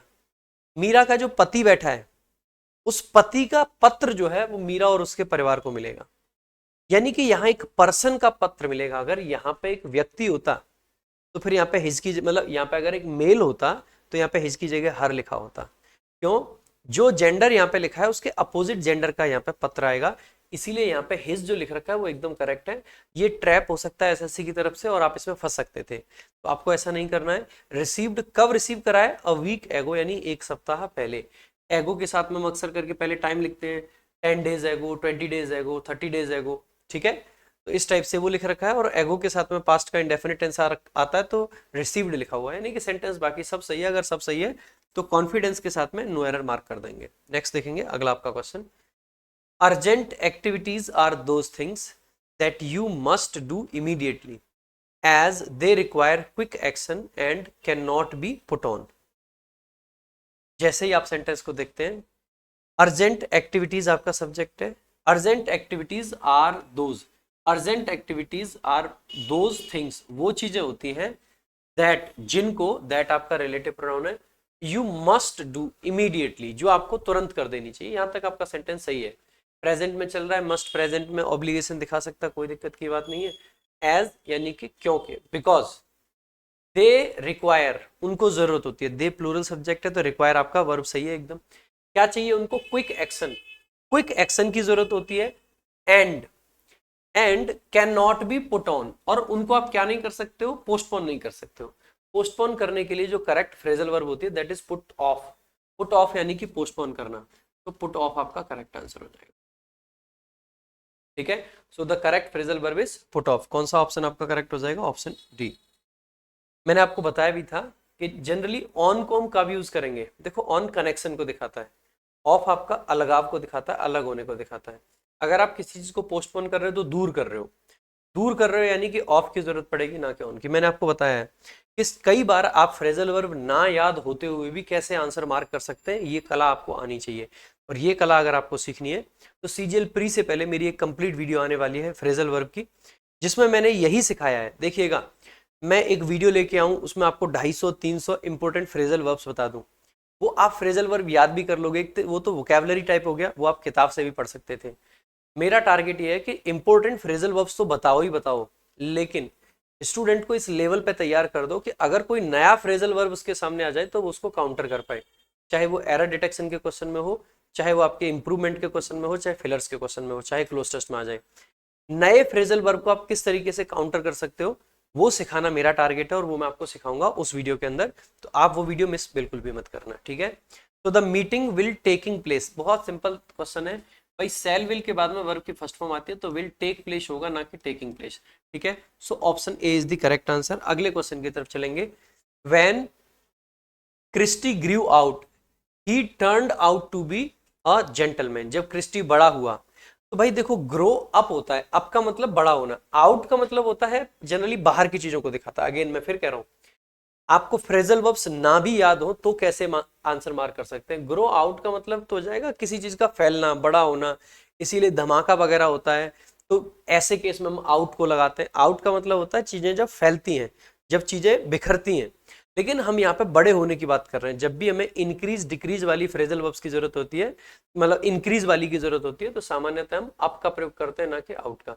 आउट यहाँ पे आपको क्लियरली गलत दिख जाएगा। So when Christy grew up, जब क्रिस्टी बड़ा हुआ। ही टर्न्ड आउट, और ऐसा निकला, क्या निकला वो। अब यहाँ पे कुछ निकलने की बात हो रही है, मैंने बताया ना। So turn out to be a gentleman, वह एक जेंटलमैन निकला, वह एक शरीफ आदमी निकला। तो आप आसानी से कह सकते हो कौन से पार्ट में एरर था आपका? पार्ट नंबर 2 में एरर था, तो सी ऑप्शन आपका करेक्ट आंसर हो जाएगा, ऑप्शन सी। नेक्स्ट देखेंगे। Rashmi was quite amusing when she heard about what had happened. देखो, जैसे ही आप इस सेंटेंस को देखते हो तो आप सबसे पहले देखोगे रश्मि सेंटेंस का सब्जेक्ट है, वॉज आपकी वर्ब है। रश्मि वॉज अम्यूजिंग। अब देखो, पार्टिसिपल पे बेस्ड क्वेश्चन है ये। जब हम किसी वर्ब से एडजेक्टिव बनाते हैं तो दो तरीके से बना सकते हैं, एक आपका वर्ब की थर्ड फॉर्म से और एक आपका वर्ब की आईएनजी फॉर्म से। वर्ब की आईएनजी फॉर्म से जो पार्टिसिपल बनता है प्रेजेंट पार्टिसिपल बोलते हैं, एक्टिव मीनिंग देता है। वर्ब की थर्ड फॉर्म से बनने वाला पार्टिसिपल एडजेक्टिव आपका पास्ट पार्टिसिपल कहा जाता है, पैसिव मीनिंग देता है। अब एक बात बताइएगा, रश्मि किसी को अम्यूज कर रही थी या रश्मि खुद अम्यूज्ड थी? आप कहोगे रश्मि खुद खुश थी, यही तो कह रहा सेंटेंस कि रश्मि बहुत खुश थी जब उसने सुना कि क्या हुआ था वहां पे, क्या हो चुका था। यानी कि देखो, पहले तो टेंस की बात चेक कर लेते हैं, हैड हैपेंड है और इधर वॉज अम्यूजिंग है। अगर हम ये कह रहे हैं कि रश्मि इस पॉइंट पे खुश थी, तो जो हुआ है वो कब होगा, इधर या इधर? तो आप कहोगे पहले। तो इस पॉइंट पे अगर खुश है तो पहले हुआ, यानी कि पास्ट परफेक्ट यहाँ पे एकदम सही लगा रखे, व्हाट हैड हैपेंड, ठीक है। अच्छा, तो अब बात कर लेते हैं अम्यूजिंग की, जो हम बात कर रहे थे। अब एक बात बताइए, रश्मि खुद से खुश है या रश्मि किसी को खुश कर रही है? तो आंसर है कि रश्मि खुश है, खुश कर नहीं रही है। अगर रश्मि की स्टेट को बता रहे हैं तो ऐसे केस में हमें अम्यूज्ड लिखना पड़ेगा, ना कि अम्यूजिंग। क्या लिखेंगे? अम्यूज्ड। वैसे भी आप जानते हैं हम क्या कहते हैं, आई एम टायर्ड या आई एम टायरिंग, हम कहते हैं आई एम टायर्ड। जब भी हम किसी व्यक्ति की स्टेट के बारे में बात करते हैं, व्यक्ति की स्टेट के बारे में, ठीक है, तो ऐसे केस में सामान्यतः हम बताते हैं उसको ईडी फॉर्म से। जैसे कि मान लीजिए आप कोई मूवी देख रहे हैं और आप मतलब वहां पे बोर फील कर रहे हैं, तो आप क्या लिखोगे? आई एम बोरिंग या आई एम बोर्ड? आप लिखोगे आई एम बोर्ड। तो ईडी फॉर्म वाले जो पार्टिसिपल्स होते हैं ये व्यक्तियों की स्टेट बताते हैं। आईएनजी फॉर्म वाले जो पार्टिसिपल्स होते हैं ये जनरली वस्तुओं की स्टेट बताते हैं। जैसे कि लाइक कोई काम है और वो काम ऐसा है जो आपको थका देता है, तो काम कैसा है, टायर्ड है या टायरिंग है? आप कहोगे टायरिंग है। मान लीजिए कोई मूवी है जिसको देख के आपको खुशी मिल रही है, तो मूवी अम्यूज्ड है या अम्यूजिंग है? क्योंकि मूवी वस्तु है तो वो अम्यूजिंग होगी। लाइक कोई बुक है जिसको पढ़ने में आपको मजा आ रहा है, तो वो इंटरेस्टेड है या इंटरेस्टिंग है? तो वो बुक आपकी इंटरेस्टिंग होगी। आईएनजी वाले पार्टिसिपल सामान्यतः वस्तुओं के लिए आते हैं और ईडी वाले पार्टिसिपल्स आपके सामान्यतः व्यक्तियों के लिए आते हैं, तो इस चीज का भी ध्यान रखेंगे, ठीक है। तो यहाँ पर आपका आंसर कौन से पार्ट में हो जाएगा? बी पार्ट में। देखो काफी डिटेल में समझा दिया, क्योंकि ऐसा क्वेश्चन दोबारा आए तो आपका अटकना नहीं चाहिए, कई बार इन क्वेश्चंस पे ध्यान नहीं जाता है हमारा। Don't go outside because it is raining heavy. जैसे आप सेंटेंस को देखते हो, डोंट से सेंटेंस शुरू हुआ है, इंपेरेटिव सेंटेंस है, गो आपकी फर्स्ट फॉर्म आ गई, कहां जाने की बात कर रहे हैं हम, आउटसाइड आपका एडवर्ब आ गया यहाँ पे। क्यों नहीं जाना है आपका आउटसाइड? बिकॉज, बिकॉज यानी कि क्योंकि, क्योंकि बाहर क्या है, इट इज रेनिंग हैवी। देखो भाई रेन वर्ब है, इट इज रेनिंग, हाउ कैसे बारिश हो रही है, तो हाउ का रिप्लाई जो होता है वो एडवर्ब ऑफ मैनर होता है, और उसके लिए एडजेक्टिव की नहीं एडवर्ब की जरूरत है, इसीलिए हैवीली आपका करेक्ट आंसर हो जाएगा। अगला आपका क्वेश्चन है, the class teacher was wounded in a leg.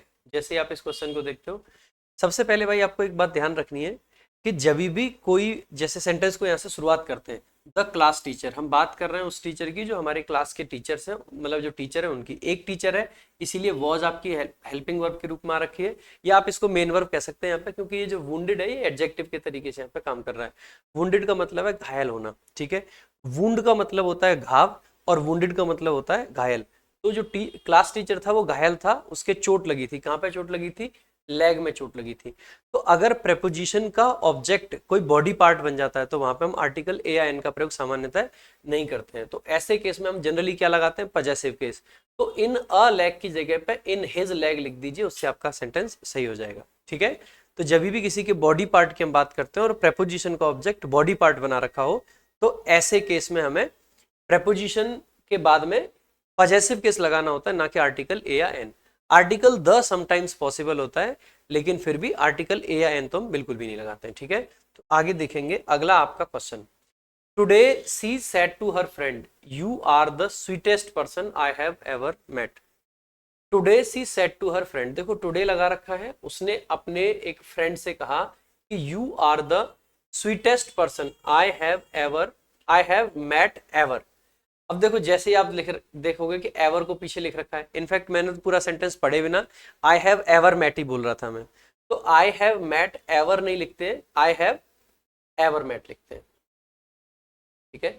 तो आई हैव एवर मेट, तो क्या करेक्शन हो जाएगा? ये एवर की जो पोजीशन होती है वो हेल्पिंग वर्ब के बाद में और मेन वर्ब के पहले होती है, जहां पे नेवर लगता है वहीं पे आपका एवर लगता है। तो आज उसने अपनी फ्रेंड से कहा कि आप स्वीटेस्ट पर्सन हो जितने लोगों से मैं आज तक मिली हूं उनमें, ठीक है। ध्यान देंगे अगर पीछे ये एवर वगैरह लिख रखा हो तो इसके साथ में सामान्यतः सुपरलेटिव डिग्री का प्रयोग किया जाता है, ना कि कंपैरेटिव या पॉजिटिव। अगर यहाँ पे लिख रखा होता ना you are a sweet person, तो वो गलत हो जाता है, क्योंकि पीछे एवर लिख रखा है। अगर एवर वाली क्लॉज पीछे आ रखी हो तो सुपरलेटिव डिग्री के साथ में आर्टिकल द का प्रयोग करा जाता है, तो द लगा रखा है, सुपरलेटिव लगा रखा है, आगे नाउन आ रखा है, इसके बाद में आई हैव एवर मेट। दूसरा, एवर के साथ में सामान्यतः प्रेजेंट परफेक्ट टेंस का यूज किया जाता है, ये भी ध्यान रखेंगे, और एवर की पोजीशन का भी ध्यान रखेंगे। तो दो तीन चीजें एवर के साथ में आपको याद रख लेनी चाहिए। कौन से पार्ट में एरर हो जाएगा?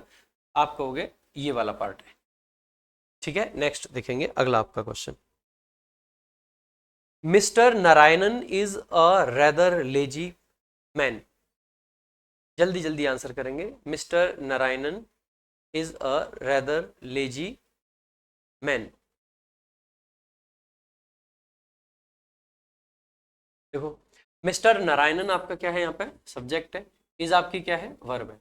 जैसे हम कह सकते हैं कोई व्यक्ति है, किसी का अगर हमें बताना है किसी के बारे में तो हम कह सकते, जैसे हम कह सकते हैं Radhika is a sweet girl, Radhika is a very sweet girl, ऐसे बोल सकते हैं, ठीक है, या ब्यूटीफुल बोल सकते हैं। तो ऐसे केस में नाउन आ गया, इस नाउन के लिए आर्टिकल आ गया, ये लेजी एडजेक्टिव आ गया, इसके लिए एडवर्ब आ गया। अब आपको ध्यान जो यहाँ पर रखना है वो ये है कि रेदर के साथ में, अगर हम बात कर रहे हैं किसकी, रेदर की, तो रेदर के पहले भी आर्टिकल आपका लग जाता है और रेदर के बाद में भी आर्टिकल आपका पॉसिबल होता है। पहले भी आ सकता है और बाद में भी आ सकता है। कब कब पहले आता है रेदर के और कब कब बाद में आता है, आपको ये ध्यान रख लेना है। देखो भाई, अगर रेदर के साथ में सिर्फ नाउन हो, यानी कि ये लेजी वर्ड ना होता, तो आर्टिकल को बाद में लगाना मैंडेटरी हो जाता, ठीक है। It is rather the question I am talking about, ये वो क्वेश्चन है जिसके बारे में मैं बात कर रहा हूं, इस टाइप से हम लिख देते हैं, ठीक है। इसके अलावा अगर यहाँ पे जो एडजेक्टिव है आपका, अगर ये एडजेक्टिव आपका नॉन ग्रेडेबल हो जाए, यानी कि ऐसा एडजेक्टिव जो अपने आप में टॉप क्वालिटी में गिना जाता है, ठीक है। सो नॉन ग्रेडेबल एडजेक्टिव के साथ में भी आर्टिकल जो है वो रेदर के बाद में प्रयोग होता है, ना कि पहले। तो इस बात का ध्यान रखेंगे, अगर अकेला नाउन हो तो बाद में आता है, और अगर एडजेक्टिव आपका नॉन ग्रेडेबल हो जाए तो भी आपका आर्टिकल रेदर के बाद प्रयोग होता है। लेकिन यहाँ पे तो लेजी, तो आपका लेजी कम ज्यादा हो सकता है, ग्रेड्स पॉसिबल है, ग्रेड्स पॉसिबल है, तो रेदर के जो पहले आर्टिकल लगा रखा है ये एकदम सही है। अगर सब कुछ सही है तो नो एरर आपका करेक्ट आंसर हो जाएगा, no error is the correct answer. Next देखेंगे अगला आपका क्वेश्चन, ठीक है। नेक्स्ट देखो, my students are waiting for their flights at the gate number 6। जैसे आप देखते हैं माई स्टूडेंट सेंटेंस का क्या है, सब्जेक्ट है, आर हेल्पिंग वर्ब है, इसके बाद में वर्ब की आईएनजी फॉर्म आगे वेटिंग, और प्रेपोजिशन उसका ऑब्जेक्ट हो गया देयर फ्लाइट्स, एट प्रेपोजिशन है उसका ऑब्जेक्ट है द गेट नंबर 6। अब आपको ध्यान रखना है कि अगर कोई नाउन आपने लिखा हुआ है और उस नाउन के जस्ट बाद में नंबर हम लिख देते हैं, तो ऐसे केस में हमें यहाँ पे जो आर्टिकल आपका आया होता है उस आर्टिकल को हमें ड्रॉप करना पड़ता है, ठीक है। तो यहाँ पे जो आर्टिकल है उसको हम नहीं लिख पाते हैं, एट पेज नंबर 6 बोल सकते हैं, ठीक है। लेकिन 6th पेज होगा तो आर्टिकल लगाएंगे, यानी कि अगर इसी नंबर को हम ऑर्डिनल के मतलब फॉर्म में इस नाउन के पहले लिख देते तो आर्टिकल आपका आ जाता। यानी कि अगर आपका नंबर जो है नाउन से पहले लिखा होता है तो आपका आर्टिकल आता है, अगर इस नाउन के बाद में नंबर को मेंशन करते हैं तो आर्टिकल का प्रयोग हम नहीं करते हैं, यानी कि option B is the correct answer. Next देखेंगे अगला आपका question, I am very much obliged of my friend. देखो ऑब्लाइज्ड आपका एडजेक्टिव है, ठीक है। यहां से सेंटेंस देखेंगे, I am very much obliged, obliged आपका क्या है, एक तरीके से ऑब्लाइज आपकी वर्ब होती है, उससे बना हुआ पार्टिसिपल है, एडजेक्टिव का काम कर रहा है। पहले तो ऑब्लाइज के साथ में आपको याद रखना है fixed preposition, obliged to somebody होता है for something, obliged to somebody for something, तो टू आ जाएगा। दूसरा आपको ध्यान रखना है ऑब्लाइज्ड क्योंकि पास्ट पार्टिसिपल है, पास्ट पार्टिसिपल के साथ में सामान्यतः हम वेरी का प्रयोग ना करके वेरी मच या मच का प्रयोग करते हैं, तो यहाँ पे इसलिए क्या लगा रखा है, वेरी मच ऑब्लाइज्ड, ठीक है। So I am very much obliged to my friend for the help he rendered to me, ठीक है। सो रेंडर, हेल्प के साथ में अक्सर करके इस वर्ब का प्रयोग कर लेते हैं, रेंडर, ठीक है। इसका मतलब होता है किसी की सहायता करना, मदद करना। नेक्स्ट देखेंगे अगला आपका क्वेश्चन है, she will being study for our exams tomorrow. देखो बहुत सिंपल क्वेश्चन है, सी सब्जेक्ट है, विल आपकी हेल्पिंग वर्ब है, विल मॉडल है, मॉडल के बाद में वर्ब की बेस फॉर्म आती है, तो सी विल बी स्टडी लिखेंगे, बीइंग नहीं आएगा। अगला आपका क्वेश्चन है, I am sure that he will praying for a good crop this year. Again I am sure है, तो भाई यहाँ पे आपको विल के बाद में प्रेइंग नहीं आएगा, वर्ब की फर्स्ट फॉर्म लगाने की जरूरत पड़ती है, तो he will pray for a good crop this year. देखो बहुत सिंपल से क्वेश्चंस भी आए हैं जहाँ पे सेल विल के बाद में आपको वी वन लगाना है, ये वाला कॉन्सेप्ट भी है। कुछ क्वेश्चंस फ्रेजल वर्ब पे बेस्ड आए, वो थोड़े से मुश्किल भी हैं।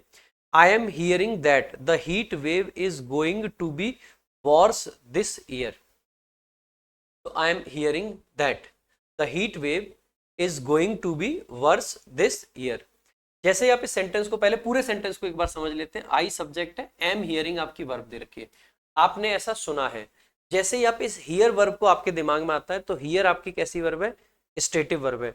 अगर आपकी स्टेटिव वर्ब है तो इसको कॉन्टिन्यूस टेंस में यूज नहीं करते, तो हमें क्या लिखना पड़ेगा यहाँ पे, आई हियर, मैं ऐसा सुन रहा हूं, आजकल ऐसा सुना है मैंने, तो आई हियर लिख सकते हैं।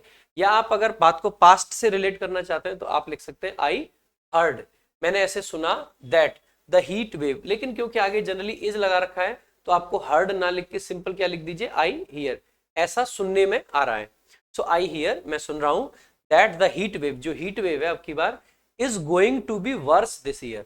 अब कुछ लोगों को यहाँ पे क्या लग सकता है कि सर ये जो वर्स आपने यूज करा है ये तो गलत होना चाहिए, क्योंकि वर्स तो कंपैरेटिव डिग्री है बैड की, और कंपैरेटिव डिग्री तो तब आती है जब देन आता है, ऐसा हमेशा नहीं है। सामान्यतः देन के साथ में कंपैरेटिव आती है, दैट डजंट मीन कि कंपैरेटिव वैसे नहीं आ सकते। ये आपने दिस ईयर शब्द लिखा है, दिस ईयर अगर स्पेसिफिकली मेंशन करा है इसका मतलब है ये साल, इस साल का कंपैरिजन हम किससे कर रहे हैं, पिछले साल से। जितनी पिछले साल हीट वेव थी अब की बार उससे और बुरी आने वाली है, यानी कि पिछले साल का कंपैरिजन अब के साल से, इसीलिए दिस ईयर की वजह से यहाँ पे ये जो वर्स लिख रखा है ये आपका एकदम करेक्ट है, इसमें कोई भी दिक्कत आपको नहीं होनी चाहिए। आगे देखेंगे, अगला आपका क्वेश्चन है, this art work are a wonderful example of the period's walk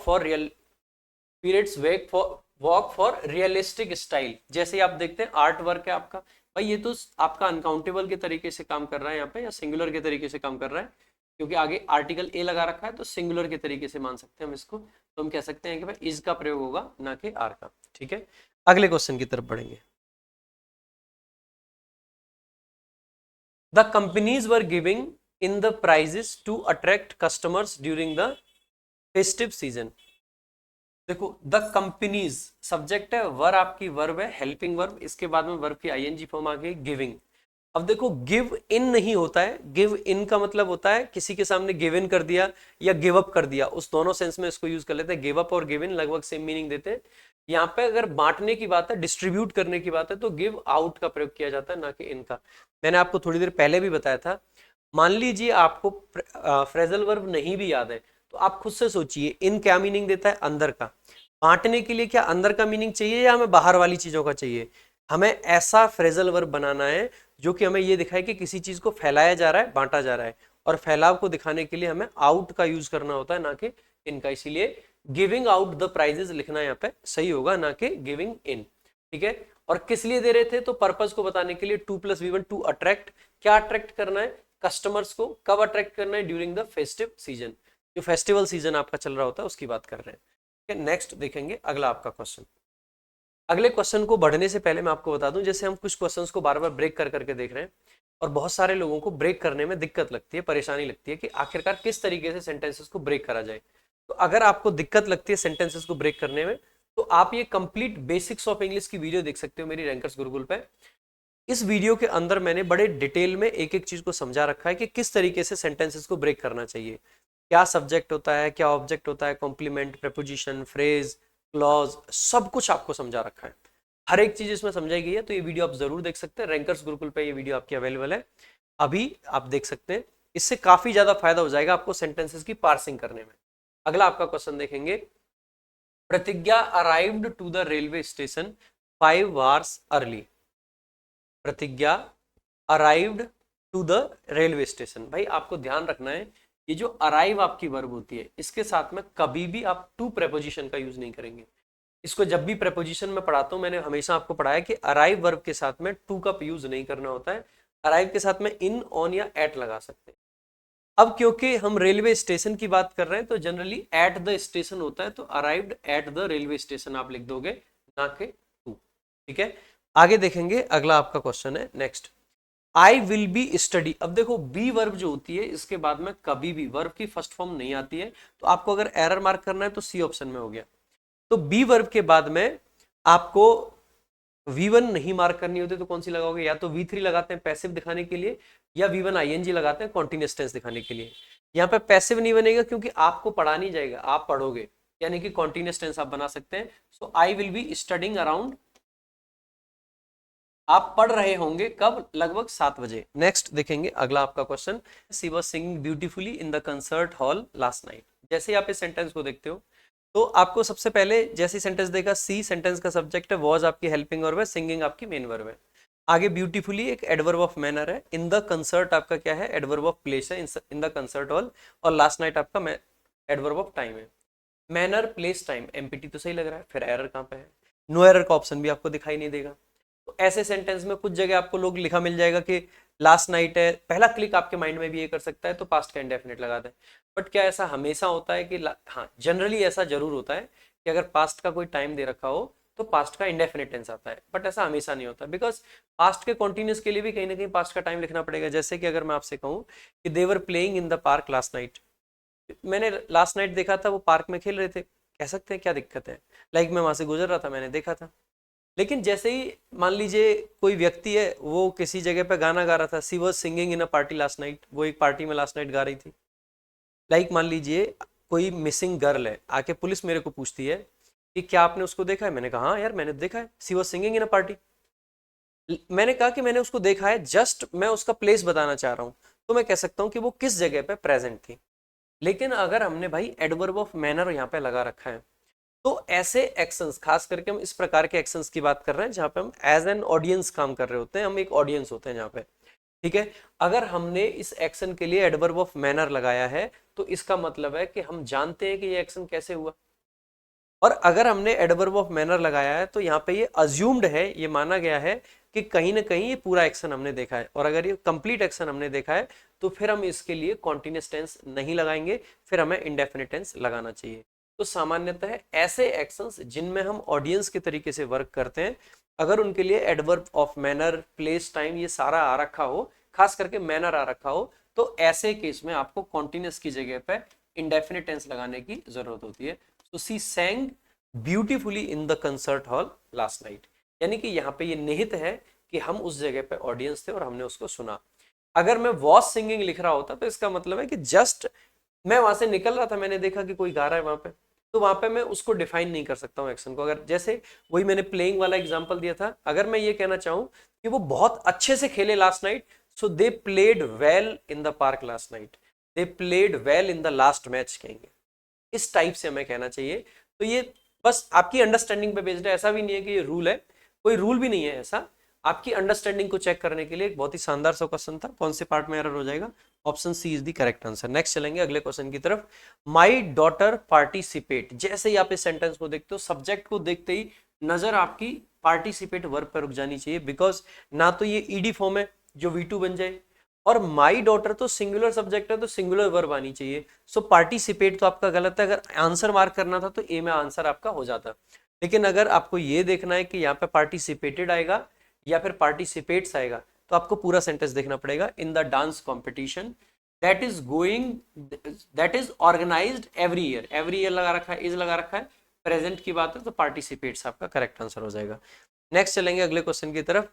Emily is a American living, Emily is a American living in Paris for her work, ये तो सेंटेंस का स्ट्रक्चर ही गलत है।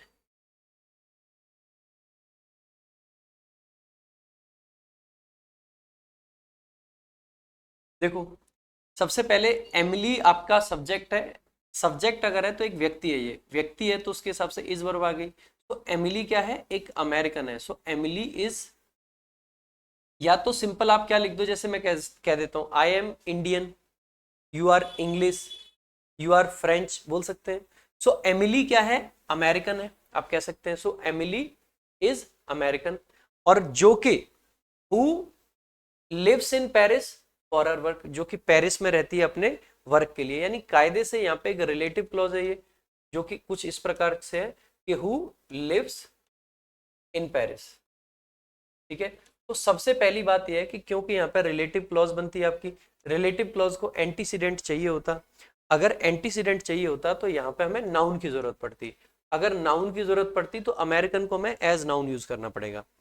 नेशनैलिटी को दिखाने वाले सारे शब्द जो कि एन पे खत्म होते हैं वो नाउन भी हो सकते हैं और एडजेक्टिव भी हो सकते हैं। हालांकि एस एच वाले और सी एच वाले जो शब्द होते हैं वो सिर्फ और सिर्फ एडजेक्टिव होते हैं, जैसे इंग्लिश, फ्रेंच, ये सिर्फ एडजेक्टिव है।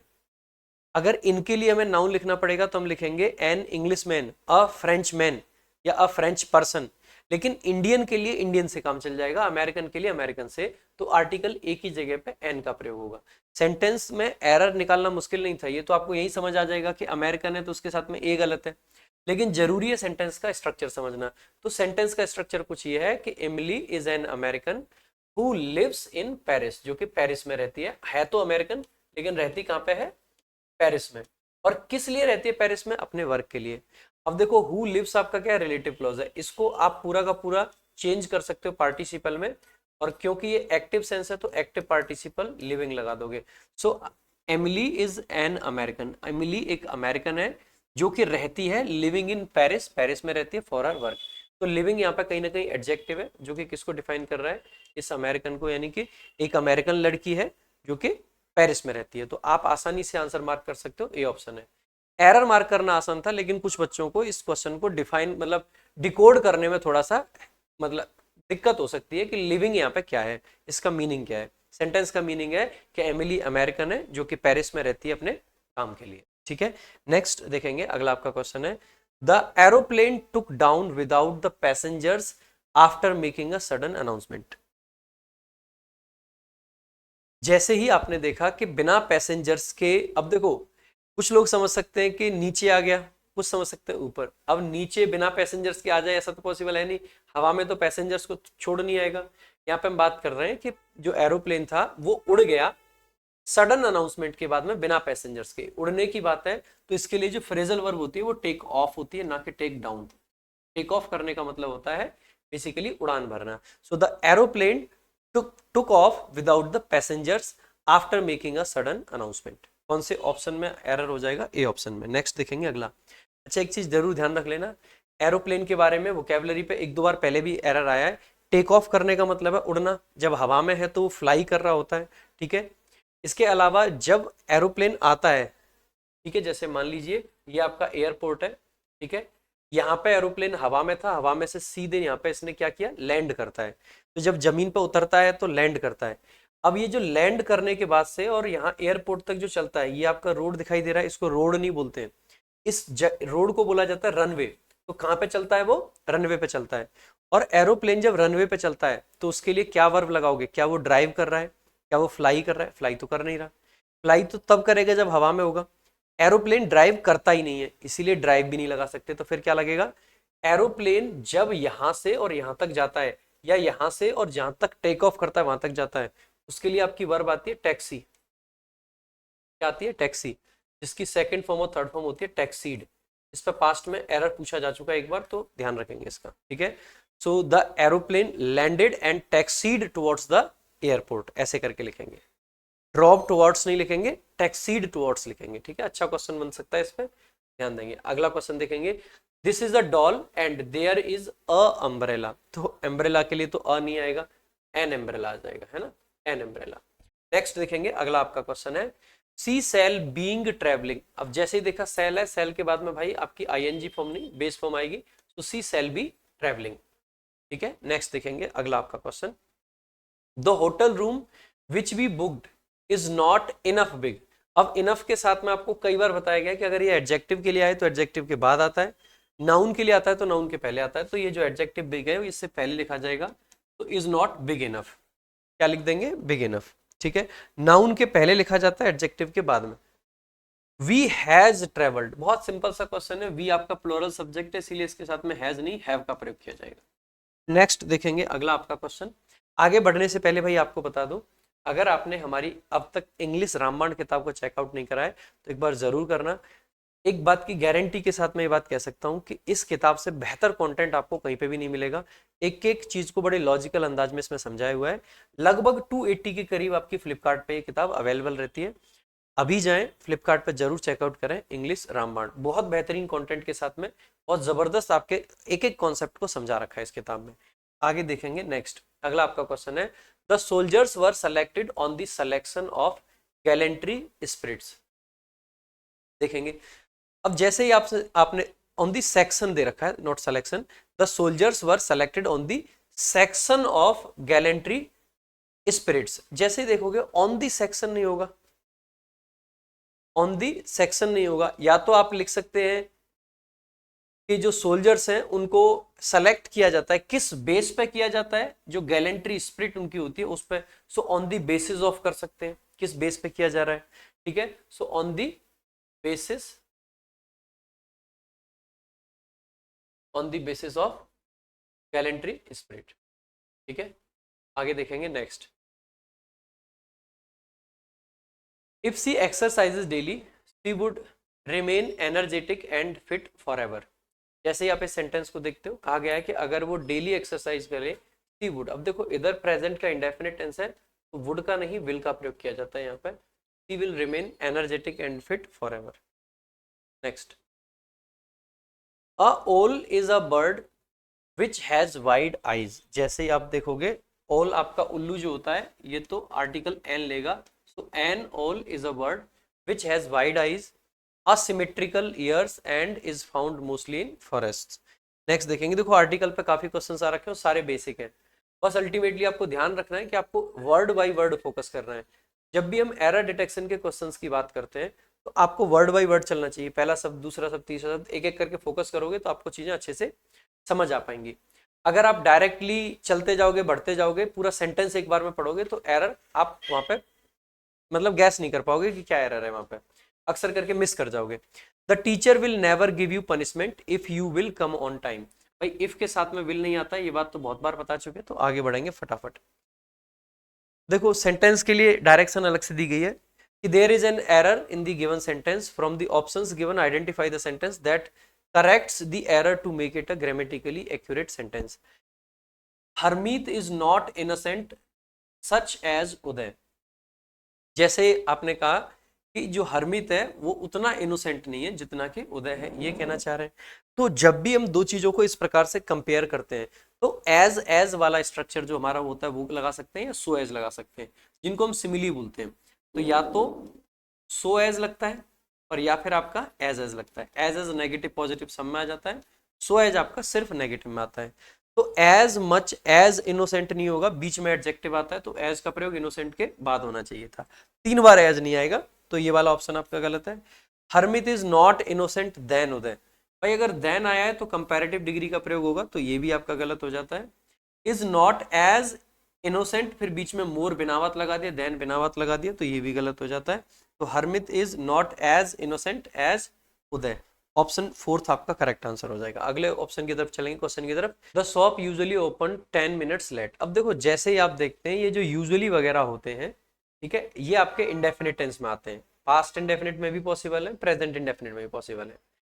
अब आप कहोगे सर फिर पास्ट इंडेफिनिट तो दे रखा है तो सेंटेंस सही होना चाहिए, लेकिन मेरे भाई सामान्यतः एडवर्ब ऑफ फ्रीक्वेंसी पास्ट के इंडेफिनिट टेंस में हम तब लगाते हैं जब आपका पास्ट का कोई रेफरेंस दे रखा हो। क्या पास्ट का कोई रेफरेंस आपका दे रखा है? The answer is no, past का कोई भी रेफरेंस नहीं है।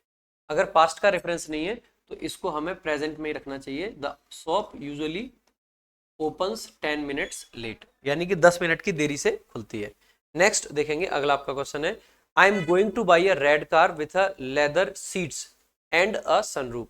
जैसे ही देखा सीट्स आपका प्लूरल नाउन है, प्लूरल नाउन के पहले आर्टिकल ए का प्रयोग नहीं करते हैं। So with leather seats and sunroof. Next देखेंगे, अगला आपका question, Mrs Arunima speaks Telugu well.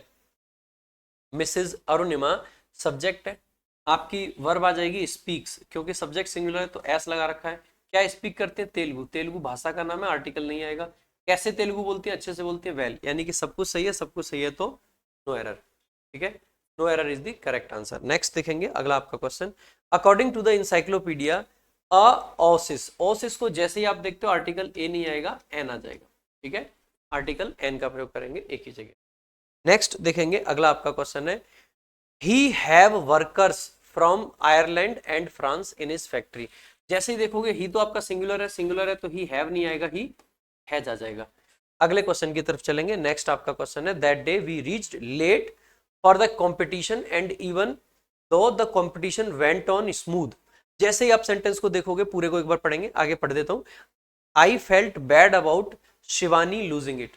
जैसे ही सेंटेंस देखा, दैट डे आपका पास्ट को दिखा रहा है, वी सब्जेक्ट है, रीच्ड आपकी वर्ब है, पास्ट की बात चल रही है। वी रीच्ड कैसे पहुंचे हम? लेट। लेट आपका एडवर्ब एडजेक्टिव दोनों हो सकता है, यहाँ पे एडवर्ब के तरीके से काम कर रहा है। कब पहुंचे? लेट पहुंचे। ठीक है, फॉर प्रेपोजिशन उसका ऑब्जेक्ट हो जाएगा द कॉम्पिटिशन, कॉम्पिटिशन के लिए। एंड कंजंक्शन आ गया इवन दो। अब आप कहोगे सर डबल कंजंक्शन आ गया, क्या ये सही है? मैं कहूंगा सही है। क्यों सही है? सेंटेंस में क्लॉजेज आपको गिननी है। एक क्लॉज है द कंपटीशन वेंट वाली, एक क्लॉज है आपकी वी रीच्ड वाली, और एक क्लॉज है आपकी आई फेल्ट वाली। 3 क्लॉज है, 2 कंजंक्शन चाहिए, एक एंड आ गया और एक आपका इवन दो आ गया। ठीक है, तो आपका सही है, कोई दिक्कत नहीं है। तो द कंपटीशन सब्जेक्ट है, the competition went on. Went on का मतलब होता है गो ऑन, आपकी फ्रेजल वर्ब होती है जिसका मीनिंग होता है किसी चीज का कंटिन्यू चलना। So went on, went on how, कैसे चल रहा था? तो हाउ का रिप्लाई आपका एडवर्ब होता है, इसलिए स्मूथली का प्रयोग करना होगा, ना कि smooth. So went on smoothly, I felt bad about Shivani losing it. तो कंपटीशन तो अच्छे से चल रहा था, लेकिन मुझे बुरा लग रहा था कि शिवानी हार गई उस कंपटीशन में। नेक्स्ट देखेंगे, during winters most of the trains are not running on time in north India. During winters आपका क्या है, एक प्रेपोजिशन और उसका ऑब्जेक्ट है winters. Most of the trains, ज्यादातर जो ट्रेन है, आर नॉट रनिंग की जगह पे आ जाएगा भाई, क्योंकि देखो ड्यूरिंग विंटर्स आपका एक जनरल टाइम है, टेम्परेरी एक्शन की बात नहीं कर रहे, ऐसा हमेशा होता है। फ्रीक्वेंट एक्शन है, फ्रीक्वेंट एक्शंस को दिखाने के लिए कॉन्टिन्यूस नहीं इंडेफिनिट टेंस आता है। इसका मतलब है कि आर नॉट रनिंग की जगह पे डू नॉट रन आपको लिखना चाहिए। तो most trains do not run on time in north India, ठीक है। सो ये वाला ऑप्शन आपका करेक्ट हो जाएगा। अगला देखेंगे, अगला आपका क्वेश्चन है, in this cold weather there is nothing like good cup of coffee. जैसे ही आप देखते हो मेरे भाई, कप आपका काउंटेबल नाउन है, काउंटेबल नाउन है, सिंगुलर फॉर्म में दे रखा है, सिंगुलर काउंटेबल नाउन्स बिना आर्टिकल के नहीं आते हैं। So a good cup of coffee लिखना पड़ेगा, ना कि good cup of coffee. So in this cold weather, इतने ठंडे मौसम में, देयर इज नथिंग, ऐसी कोई भी चीज नहीं है जो कि बेटर हो, किससे ज्यादा, मतलब जो कि कैसी हो, एक कप ऑफ कॉफी जैसी हो। So a hot cup of coffee या a good cup of coffee आपका सही फ्रेज हो जाएगा। तो आप कह दोगे सी ऑप्शन में आपका एरर है। नेक्स्ट देखेंगे, अगला आपका क्वेश्चन है, देयर इज अ, मतलब there is an quiet street. जैसे आप देखोगे, क्वाइट आपका एडजेक्टिव है, स्ट्रीट आपका नाउन है। तो क्वाइट का तो क से साउंड आ रहा है, क से साउंड आ रहा है, तो आर्टिकल ए का प्रयोग किया जाएगा, ना कि एन का। नेक्स्ट देखेंगे, अगला आपका question, a part of an apple. भाई देखो ध्यान देंगे, जब भी हमें किसी चीज के पार्ट की बात करनी होती है, हिस्से की बात करनी होती है, पार्ट को दिखाने वाले, हिस्से को दिखाने वाली, यानी कि फ्रैक्शन को दिखाने वाले सारे शब्दों के बाद आने वाला नाउन डेफिनिट माना जाता है, और इसके साथ में आर्टिकल द का प्रयोग किया जाता है। मोस्ट ऑफ लेक्स नहीं कहते, मोस्ट ऑफ द लेक्स कहते हैं, क्वेश्चन आया हुआ है। सम ऑफ बॉयज नहीं कहते, सम ऑफ द बॉयज कहते हैं, क्योंकि फ्रैक्शन को दिखा रहा है। One third of the boy नहीं, मतलब the one third of the boys लिखेंगे, सिंपल बॉयज नहीं आएगा। यानी कि अगर फ्रैक्शन को दिखाने वाले शब्द आ जाएं तो आर्टिकल द के साथ लिखा जाता है फॉलोइंग नाउन। अगर हम ये कहें कि पार्ट शब्द लिख दिया, तो ये भी तो किसी हिस्से को दिखा रहा है। अगर हिस्से को दिखा रहा है तो आगे वाला जो नाउन है वो डेफिनेट होगा। So part of the apple लिखोगे, ना कि एन एप्पल। तो option B is the correct answer. Next देखेंगे, अगला आपका क्वेश्चन है, the general's address was applauds. जैसे देखोगे भाई, वॉज के बाद में आपकी वर्ब की फर्स्ट फॉर्म कभी नहीं आ सकती है। जो एड्रेस है, यहाँ पे एड्रेस का मतलब पता नहीं है, एड्रेस का मतलब है स्पीच। जो जनरल की स्पीच थी उसको क्या किया गया, अप्लाउड किया गया, पैसिव सेंस है। तो is am are was verb के बाद में वर्ब की थर्ड फॉर्म लगा के पैसिव बनाते हैं, बी प्लस वर्ब की थर्ड फॉर्म। तो अप्लाउडेड आपका लिखना पड़ेगा, ना कि अप्लाउड्स। तो applauded by all sections of society. Next देखेंगे अगला, ठीक है, कौन सा ऑप्शन है, ए ऑप्शन। नेक्स्ट अगला आपका क्वेश्चन है, द जजेस eliminated the classical singer as she dropped off in the middle of the competition.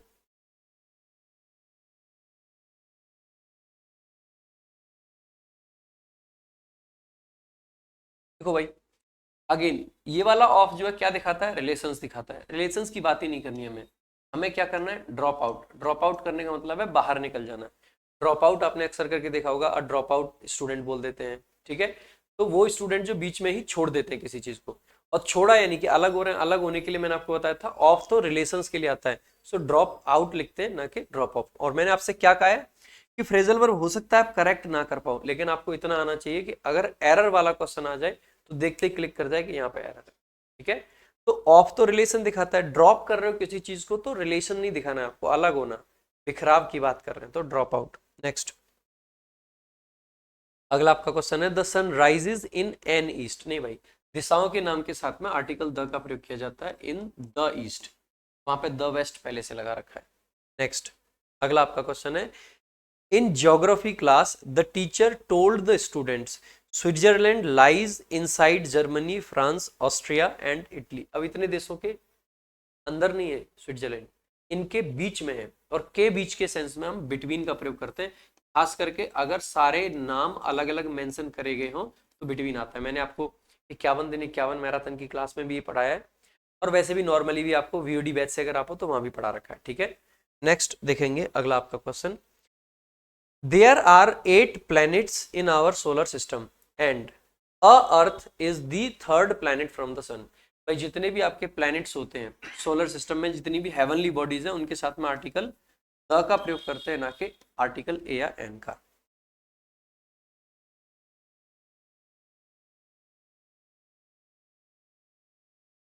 Next देखेंगे अगला आपका question. You expressed your opinion very clearly but I am sorry I can not agree to you. जब हम किसी व्यक्ति से agree करते हैं तो एग्री विथ यू लिखते हैं, ना कि agree to you. Agree to तब लगाते हैं जब हम किसी चीज के लिए यस बोलते हैं, जब हम किसी चीज पे अपना कंसेंट देते हैं तो एग्री टू बोलते हैं। एग्री ऑन होता है किसी सब्जेक्ट मैटर की जब हम बात करते हैं, पॉइंट ऑफ डिस्कशन की जब हम बात करते हैं। एग्री विथ होता है जब हम किसी के ओपिनियन से यानी विचारों से सहमत हो या किसी व्यक्ति से सहमत हो, तो एग्री विथ समबडी या विथ समवन्स ओपिनियन होता है।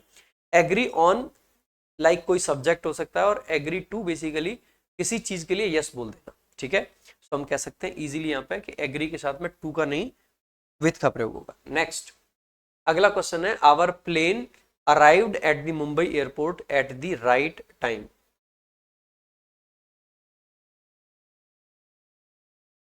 आवर प्लेन आपका क्या है, सब्जेक्ट है। अराइव्ड आपकी क्या है, वर्ब है। अब अराइव वर्ब के साथ टू प्रेपोजिशन नहीं आ सकता है, लेकिन एट तो आ ही सकता है। ठीक है, तो एट कहां पे पहुंच गया जी, द मुंबई एयरपोर्ट आपका लिख रखा है। आपको मैंने एक बात बार बार बताई है कि अगर कोई एयरपोर्ट है, ठीक है, या फिर कोई फेमस बिल्डिंग है या कोई यूनिवर्सिटी है, अगर इसका नाम किसी व्यक्ति या किसी स्थान के नाम पर रखा गया हो तो आर्टिकल द का प्रयोग नहीं करते हैं। तो द मुंबई एयरपोर्ट नहीं होगा, अराइव्ड एट मुंबई एयरपोर्ट होगा, एट द राइट टाइम यानी कि सही समय पर आ गया। ठीक है, नेक्स्ट देखेंगे अगला आपका question. Everyone have to join health orientation classes before going for trekking। जैसे ही आपने देखा everyone आपका सब्जेक्ट है, इंडेफिनिट प्रोनाउन सिंगुलर वर्ब लेते हैं, इसीलिए have की जगह पे has का प्रयोग किया जाएगा। नेक्स्ट देखेंगे अगला क्वेश्चन आपका। It was noticed that the truthful answered that he truthful answered। देखो भाई, ही आंसर्ड, क्या आंसर किया, क्वेश्चंस। और कौन से क्वेश्चन, जो कि रेज किए गए थे, किसके द्वारा रेज किए गए थे, बाय द हेड मिनिस्ट्रेस। तो आप देखोगे कि ये जो आंसर वर्ब है इसका ऑब्जेक्ट बहुत बड़ा है। अगर वर्ब का ऑब्जेक्ट बहुत बड़ा हो जाए तो एडवर्ब ऑफ मैनर वर्ब के पहले आ जाती है। तो इस वर्ब के जो पहले आया है वो तो एडवर्ब ऑफ मैनर होना चाहिए। He answered the questions, how, कैसे आंसर किया, तो आप कहोगे सर ट्रुथफुली आंसर किया। ट्रुथ नाउन है, उसमें फुल लगा के एडजेक्टिव बन गया, उसमें एलवाई लगा के एडवर्ब बना देंगे। तो कौन सा ऑप्शन सही हो जाएगा, ऑप्शन डी। नेक्स्ट देखेंगे अगला आपका क्वेश्चन है, she did not watched Frankenstein last night. जैसे ही आपने देखा डिड आ रखा है, डिड के बाद में वर्ब की फर्स्ट फॉर्म आती है, तो वॉच्ड नहीं वॉच आ जाएगा। नेक्स्ट देखेंगे अगला आपका question, the workers called out the strike because the management acceded to all their demands. Accede to एकदम सही होता है, लेकिन भाई कॉल ऑफ करना होता है किसी चीज को बेसिकली खत्म करना। कॉल आउट करने का मतलब होता है बिखराना। यहाँ पे स्ट्राइक को बिखराया नहीं है, स्ट्राइक को बंद कर दिया, हड़ताल खत्म कर दी, हड़ताल खत्म कर दी। जब भी हमें किसी चीज को बंद करने का सेंस हो, कट ऑफ करने का सेंस आ जाता है, तो ऑफ का यूज करते हैं वहां पे, ऑफ का, तो कॉल ऑफ आपका हो जाता है। नेक्स्ट देखेंगे अगला, a company can make money by obtain. भाई ध्यान रखना है, अगर किसी प्रेपोजिशन की बात करते हैं तो उसके बाद में उसका ऑब्जेक्ट आता है, लेकिन अगर ऑब्जेक्ट के रूप में वहां पे कोई वर्ब लगा रखी हो तो ऐसे केस में वर्ब को आईएनजी फॉर्म में लिखते हैं, तो बाई ऑब्टेनिंग लिखेंगे, ना कि obtain.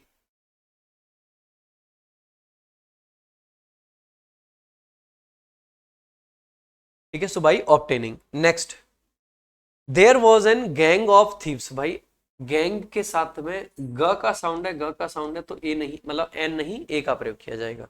Next, a great culture of hospitality of the Spanish is well known. देखो भाई, हॉस्पिटैलिटी का मतलब है किसी का आदर भाव करने के कल्चर की बात कर रहे हैं। ठीक है, आगे देखो यहाँ पे सेंटेंस देखेंगे, कल्चर है, कैसा कल्चर है, ग्रेट कल्चर है, आर्टिकल ए लगा रखा है। ठीक है, जैसे ही हम सेंटेंस को देखते हैं आगे ऑफ प्रेपोजिशन है, किसकी हॉस्पिटैलिटी की बात कर रहे हैं, द स्पेनिश। देखो स्पेनिश वो वाला एडजेक्टिव है जो एस एच से बना है। जब भी हम किसी एडजेक्टिव के पहले आर्टिकल द लगा देते हैं तो वो पूरी कम्युनिटी को रेफर कर देता है। जैसे इंग्लिश का मतलब है अंग्रेज, तो एडजेक्टिव है तो द इंग्लिश का मतलब सारे अंग्रेज लोग। फ्रेंच का मतलब है फ्रांस के लोग, एडजेक्टिव है तो द फ्रेंच का मतलब फ्रांस के सारे लोग। अगर हम ऐसी बात करें स्पेनिश, तो स्पेनिश का मतलब है कोई स्पेन का पर्सन है, तो द स्पेनिश का मतलब है स्पेन के सारे लोग। लेकिन कुछ एडजेक्टिव ऐसे होते हैं जो एन पे खत्म हो रहे हैं, जैसे इंडियन, अमेरिकन, ब्राजीलियन। ये एन वाले एडजेक्टिव एडजेक्टिव भी होते हैं और नाउन भी होते हैं। इसीलिए अगर यहाँ पे पूरे इंडियन की बात करनी है तो द इंडियंस लिखेंगे, द अमेरिकन्स लिखेंगे, द ब्राजीलियंस लिखेंगे, ठीक है, तो सारे लोगों को रेफर करने के लिए। तो नाउन के साथ में प्लूरल वाला लिखते हैं और एडजेक्टिव अगर है तो ऐसे ही। तो द स्पेनिश यानी कि सारे स्पेनिश लोगों की बात कर रहे हैं। इज आपकी वर्ब आ गई, और जो वो है वो कैसा है, नोन है। नोन के साथ में ध्यान रखेंगे वेल का यूज करा जाता है, वेल नोन यानी कि अच्छे से जाना जाता है। फिर आपका एरर कहाँ है भाई, हम कह सकते हैं हॉस्पिटैलिटी का कल्चर, और किसकी हॉस्पिटैलिटी, आपके स्पेनिश लोग जो हैं उनकी। तो एक डेफिनेट चीज की बात कर रहे हैं, और अगर हम डेफिनेट चीज की बात कर रहे हैं तो आर्टिकल ए का नहीं द का प्रयोग करेंगे। तो the great culture of hospitality, वो कल्चर जो ग्रेट है और किसका है, स्पेनिश लोगों का है, ठीक है, उसकी बात करी जा रही है। तो एक डेफिनेट चीज की बात कर रहे हैं। After a while she look up and saw that it was getting dark, यानी कि थोड़े टाइम बाद में सी लुक अप, जैसे ही देखा आफ्टर अ वाइल, और यहाँ पे सी सॉ है, ठीक है, सॉ है यानी कि पास्ट है, अगर सब कुछ पास्ट में तो लुकड अप होगा ना कि लुकअप, ठीक है, सी लुकड अप, ठीक है। So it was getting dark. मेरे भाई अगर आपको बहुत अच्छे से तैयारी करते रहना है तो मैं आपको स्ट्रांगली रिकमेंड करूंगा इंग्लिश रामबाण, जरूर ले लेना, ठीक है। बाकी जो बच्चे ऐसे हैं जो अभी फ्रेशर हैं, अगले साल के CHSL के लिए देख रहे हैं, तो इंग्लिश VOD बैच, इंग्लिश का रिकॉर्डेड बैच बहुत शानदार बैच है, आप वो बैच भी चेकआउट कर सकते हैं। Ravina's daughter Kavya is most intelligent student and she consistently achieves top grades. Raveena's daughter की बात कर रहे हैं, रवीना की डॉटर जो कि काव्या है, वो कैसी है, मोस्ट इंटेलिजेंट स्टूडेंट है। अब भाई जैसे ही आप इस सेंटेंस को देखते हो, ठीक है, अब देखो ये क्वेश्चन कुछ ऐसा है कि यहाँ पे कुछ पार्ट को आपने अंडरलाइन कर रखा है और उस पार्ट का कुछ कुछ इंप्रूवमेंट है। रवीनाज डॉटर को तो वैसे का वैसे छोड़ दिया है, बस थोड़ा सा चेंज कर दिया है कि एस को इधर कर दिया है, तो ये वाला तो करना नहीं था करेक्शन। इंटेलिजेंट के पहले यहाँ पे क्या लगा रखा है आपका, एन इंटेलिजेंट लिख दिया है, तो इसको भी देखते हैं। यहाँ पे सी कंसिस्टेंटली को सी हैज कंसिस्टेंटली कर दिया है, ठीक है, तो उसकी भी जरूरत नहीं है क्योंकि यहाँ पे अचीव्स है, तो ये वाला भी ऑप्शन नहीं बनेगा। टॉपर ग्रेड्स नहीं होगा, टॉप ग्रेड्स आपका एकदम सही होता है, टॉप ग्रेड्स आती हैं तो ये भी सही होगा। तो हम ये कह सकते हैं कि आपका पार्ट अगर मार्क करना दिया ही है, बाकी देख लेते हैं क्यों। क्या हम यहाँ पे ये कहना चाह रहे हैं कि जो रवीना की डॉटर काव्या है वो सबसे ज्यादा इंटेलिजेंट है? The answer is no. अगर सबसे ज्यादा इंटेलिजेंट भी बताते, वैसे भी आप देखिएगा स्टूडेंट नाउन है, सिंगुलर काउंटेबल नाउन है, उसके लिए एडजेक्टिव आ गया इंटेलिजेंट। मोस्ट आपका दो काम कर सकता है, या तो वेरी का सेंस दे सकता है या सुपरलेटिव डिग्री बना सकता है। अगर सर ये सुपरलेटिव डिग्री बना रहा है तो आर्टिकल द लगाना पड़ेगा सुपरलेटिव के साथ, इसीलिए गलत है। अगर ये वेरी का सेंस दे रखा है तो अ वेरी इंटेलिजेंट गर्ल लिखते हैं, ना कि अकेला वेरी। तो स्टूडेंट अगर आ रखा है नाउन, आपका गर्ल आ जाए, स्टूडेंट आ जाए, जो भी आ जाए, तो आपको आर्टिकल की जरूरत पड़ेगी। तो हम कह सकते हैं कि इस स्टूडेंट के लिए आर्टिकल चाहिए, तो मोस्ट को हटा के यहाँ पे क्या कर दिया, एन इंटेलिजेंट कर दिया। ये आपका करेक्ट आंसर हो जाएगा कि रवीना की जो डॉटर है काव्या, वो एक इंटेलिजेंट स्टूडेंट है और हमेशा क्या लाती है, टॉप ग्रेड्स लेके आती है। नेक्स्ट देखेंगे, it was my niece who was living college last year and not my son. अब देखो भाई जैसे ही आपने देखा लास्ट ईयर आ रखा है, पास्ट का टाइम है, लेकिन कॉलेज को लीव करना, कॉलेज को लीव करना, क्या ये टाइम टेकिंग एक्शन हो सकता है? कॉन्टिन्यूस टेंस हम तब लगाते हैं जब एक्शन आपका कैसा हो, टाइम टेकिंग, जिसको करने में समय लगे। टाइम टेकिंग तो नहीं है। अगर टाइम टेकिंग एक्शन नहीं है तो हु वॉज लिविंग नहीं होगा, हु लेफ्ट होगा, ना कि वॉज लिविंग। तो who left college last year, वो कवि मतलब वो मेरी नीस थी जिसने कॉलेज छोड़ा, ना कि मेरा सन। नेक्स्ट देखेंगे आगे, the volunteer gave on to the food packets to the children of the orphanage. ठीक है, देखो वॉलेंटियर्स जो थे उन्होंने क्या दिया, फूड पैकेट्स दिए। तो गेव समथिंग टू समबडी होता है, गिव समथिंग टू समबडी। तो या तो सिंपल ऐसे लिख दो कि the volunteer give the food packets to the children of the orphanage, food packets दिए। अगर बांटने का सेंस होता है ना, डिस्ट्रीब्यूट करने का, तो गिव आउट भी लिख देते हैं, लेकिन ऑन टू तो नहीं लिखते। सो गिव आउट कर सकते हैं या सिंपल गिव कर सकते हैं, कोई दिक्कत की नहीं है। तो volunteer give out the food packets to the children, बांटने का सेंस है तो गिव आउट कर देंगे, अगर देने का सेंस है तो गिव के साथ में कोई प्रेपोजिशन नहीं लगाएंगे।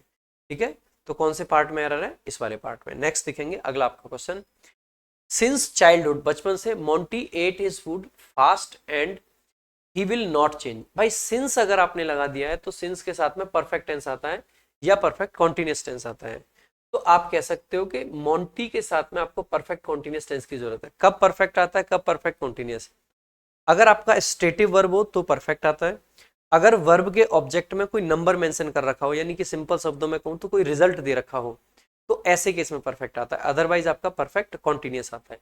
तो यहाँ पे ना तो नंबर मेंशन कर रखा है ना ही स्टेटिव वर्ब है, तो हैज बीन ईटिंग आपका सही हो जाएगा, हैज एट की जगह, मतलब एट की जगह पे हैज बीन ईटिंग। कि बचपन से ही जो मोंटी है वो अपने फूड को कैसे खाता है, फास्ट। फास्ट आपका यहाँ पे एडवर्ब है, हाउ का रिप्लाई है, और उसकी जो आदत है वो नहीं बदलेगी, ही विल नॉट चेंज, वो बदलेगा नहीं। ठीक है, तो कौन सा ऑप्शन आपका हो जाएगा, डी ऑप्शन। नेक्स्ट देखेंगे अगला आपका question, after your insistence my sister checked a mail box again. देखो कुछ चीजें अपनी यथा स्थिति के कारण डेफिनेट मानी जाती हैं, और ऐसी चीजें जैसे कि मैं अगर आपसे ये कहूं कि ये मार्कर लेके एक बार कंप्यूटर टेबल पे रख दो, यहाँ पे मान लीजिए मैं पढ़ा रहा हूँ, पढ़ाते पढ़ाते क्लास मैंने खत्म करी, मैंने यहाँ पे अंकित या रजत बैठा हुआ है, मैंने रजत से कहा कि रजत ये मार्कर कंप्यूटर टेबल पे रख दे, तो क्या रजत मुझे ये पूछेगा सर कौन सी कंप्यूटर टेबल? नहीं, मैं ये लिखूं कि लाइक कंप्यूटर टेबल छोड़ो, मैं जस्ट ये कह दूं कि टेबल पे रख दो, तो रख देगा जाके टेबल पे, जो टेबल मेरे सामने है। आप अपने घर में हैं और आपको घर में आप पूछते हो कि यार मेरा लाइक मोबाइल कहाँ है, तो कोई कहता है कि डाइनिंग टेबल पे रखा है, तो क्या आप पूछोगे कौन सी वाली डाइनिंग टेबल? नहीं, कुछ चीजें अपनी यथा स्थिति के कारण डेफिनेट होती हैं, ये रूल हमने रामबाण किताब में बड़े अच्छे से समझाया हुआ है। तो ये चीजें अपने आप में डेफिनेट है। तो अगर मैं ये कहूं कि मैंने इंसिस्ट किया और मेरी सिस्टर ने चेक किया मेल बॉक्स, तो आप पूछोगे सर कौन सा मेल बॉक्स? नहीं यार, उसके फोन में जो मेल बॉक्स है उसकी बात कर रहे हैं, या आपके घर में कहीं पे मेल बॉक्स जो पुराने टाइम पे लगे होते थे उनकी बात कर रहे हैं। ईमेल की अगर बात है तो मेल बॉक्स फोन की बात है, तो एक डेफिनेट है। सिस्टर पूछेगी थोड़ी नहीं कि अच्छा भाई अब तुम कह रहे हो इतना चेक करने की, तो बताओ कौन सा मेल बॉक्स चेक करना है। नहीं, डेफिनेट होती है कुछ चीजें, अगर डेफिनेट होती है तो अ मेल बॉक्स नहीं होगा, द मेल बॉक्स। तो मेरे इंसिस्ट करने के बाद में मेरी सिस्टर ने चेक किया मेल बॉक्स को फिर से। वैसे भी अगर अगेन आ रखा है तो समझ जाइएगा कि सिस्टर पहले भी चेक कर चुकी है, पहले चेक कर चुकी है, तो ऑब्वियस सी बात है कि डेफिनेट रहा होगा। डेफिनेट है तो द मेल बॉक्स। नेक्स्ट, आगे बढ़ने से पहले एक बार फिर बता दूं मेरे भाई कि अगर आपने अब तक इंग्लिश का रिकॉर्डेड बैच चेकआउट नहीं करा है आरजी विक्रमजीत ऐप पे, तो आप आज ही चेकआउट करें। बहुत बेहतरीन, बहुत जबरदस्त कंटेंट के साथ में ये बैच आपको वहां पे मिलता है। नेक्स्ट चलेंगे आगे अगले क्वेश्चन की तरफ। In order to connect these themes to a wider historical context, Rahul go beyond aesthetic analysis। सबसे पहले राहुल सिंगुलर सब्जेक्ट है तो गो नहीं आ सकता इसके साथ में, सीधा आप एरर मार्क कर सकते हो। तो राहुल गोज कर दोगे, अगर प्रेजेंट में रखना है, पास्ट में रखना होता तो वेंट भी कर सकते थे, कोई दिक्कत की बात नहीं है। नेक्स्ट देखते हैं अगला आपका question. It is sad that you are believing in superstitious rituals. देखो बिलीव आपकी कैसी वर्ब है, स्टेटिव। स्टेटिव वर्ब को हम कॉन्टिन्यूस टेंस में कभी भी नहीं लिखते। अभी जो मैंने वन शॉट वीडियो ली थी मैराथन रैंकर्स गुरुकुल पे जो कि अवेलेबल है, 3 लाख से ऊपर लोग ऑलरेडी देख चुके हैं, आप उस वीडियो को जरूर देखें। अगर अब तक नहीं देखिए भाई, पेपर से पहले एक बार इस वीडियो को जरूर देख लेना। तो आर बिलीविंग नहीं, यू बिलीव आपको लिखना पड़ेगा, क्योंकि ये स्टेटिव वर्ब है। ये सब पॉइंट मैंने कवर करे हैं आज की क्लास में, जितने क्वेश्चंस आपके आए हैं ना, ये सारे पॉइंट्स आपको कवर्ड मिलेंगे। कहां पे? उस वन शॉट वीडियो में। एक बार दिखा देता हूं आप लोगों को फिर से उस वीडियो का थंबनेल। ये वाली वीडियो है, थंबनेल क्या, let me just open it, मैं आपको ओपन करके दिखा देता हूं। ठीक है, जैसे ही आप यूट्यूब पे जाओगे, ठीक है, यूट्यूब, ठीक है, यूट्यूब आपने सर्च किया, ये आपका यूट्यूब खुल जाएगा। ठीक है, मैंने साइन इन भी नहीं कर रखा है। आपको 2 वीडियो में हमेशा रेकमेंड करता हूं जो आपको देखनी चाहिए। एक तो आप सर्च करना हमेशा जाके complete basics of English, complete. देखो अब देखो साइन इन भी नहीं हो रखा है, ये नया है, लेकिन बेसिक्स ऑफ इंग्लिश अगर किसी ने सबसे अच्छे से पढ़ाए हैं तो मैंने यूट्यूब पे पढ़ा है, और ये बात ये भी जानता है यूट्यूब। इसीलिए अगर बेसिक्स ऑफ इंग्लिश की जब भी सर्च करोगे, सबसे पहले सजेशन में आएगा भाई प्रशांत सर, क्योंकि ये वीडियो हाईली रिकमेंडेड है लोगों के द्वारा। तो जैसे ही आप देखोगे तो सबसे ऊपर ही आपको ये वीडियो दिखाई दे जाएगी। लगभग 3.5 लाख लोग ऑलरेडी देख चुके हैं, अभी रिसेंटली ही तो डाली है, अपलोड करिए। ये वीडियो आपको स्ट्रांगली मैं सजेस्ट करूंगा कि ये आपको जरूर देखनी चाहिए हर हालत में। देखो मेरे जब भी बेसिक्स मैंने पढ़ाए हैं तो लोगों ने उसको इतना ज्यादा पसंद करा है, बहुत ज्यादा। यहाँ पे भी आप देखोगे ये वाली वीडियो है, बहुत सारे व्यूज इस पे हैं। इसके अलावा एक आपकी ये वाली वीडियो है, ये भी कंप्लीट गोल्डन रूल्स वाली वीडियो आपके सजेशन में दिखेगी। 3 लाख व्यूज लगभग इस पे भी पहुंच चुके हैं। भाई स्ट्रांगली रिकमेंड करता हूं ये वीडियो देखोगे। अगर ये भी सर्च करनी है तो आप सिंपल ऐसे सर्च कर सकते हो, one shot English, one shot English by Prashant sir. ठीक है, ये आ जाएगा। जैसे ही आप इसको सर्च करते हो तो बेसिक्स ऑफ इंग्लिश भी आपको यहीं दिख जाएगा और ये भी दिख जाएगा। बहुत जबरदस्त वीडियो भाई, कंप्लीट गोल्डन रूल सर्च करके कर सकते हो, कुछ भी सर्च करोगे आपको ये वीडियो आ जाएगी।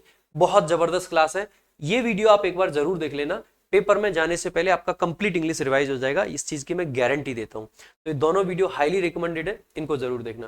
ठीक है, आगे देखेंगे भाई नेक्स्ट क्वेश्चन की तरफ। तो नेक्स्ट जो आपका क्वेश्चन था वो कौन सा था, ये मैंने बता ही दिया था, बिलीव। आगे देखेंगे अगला जो आपका क्वेश्चन है, I used to eat into the evening when my parents were on night shifts. जब मेरे पेरेंट्स, अच्छा क्वेश्चन है, फ्रेजल वर्ब का है, और मैंने आपसे क्या वादा करा है, आपको फ्रेजल वर्ब्स याद है या नहीं है। आपको सिंपल सी बात है, मैं आपको तरीके बता दूंगा कि फ्रेजल वर्ब बिना याद हुए क्वेश्चंस कैसे कर सकते हैं।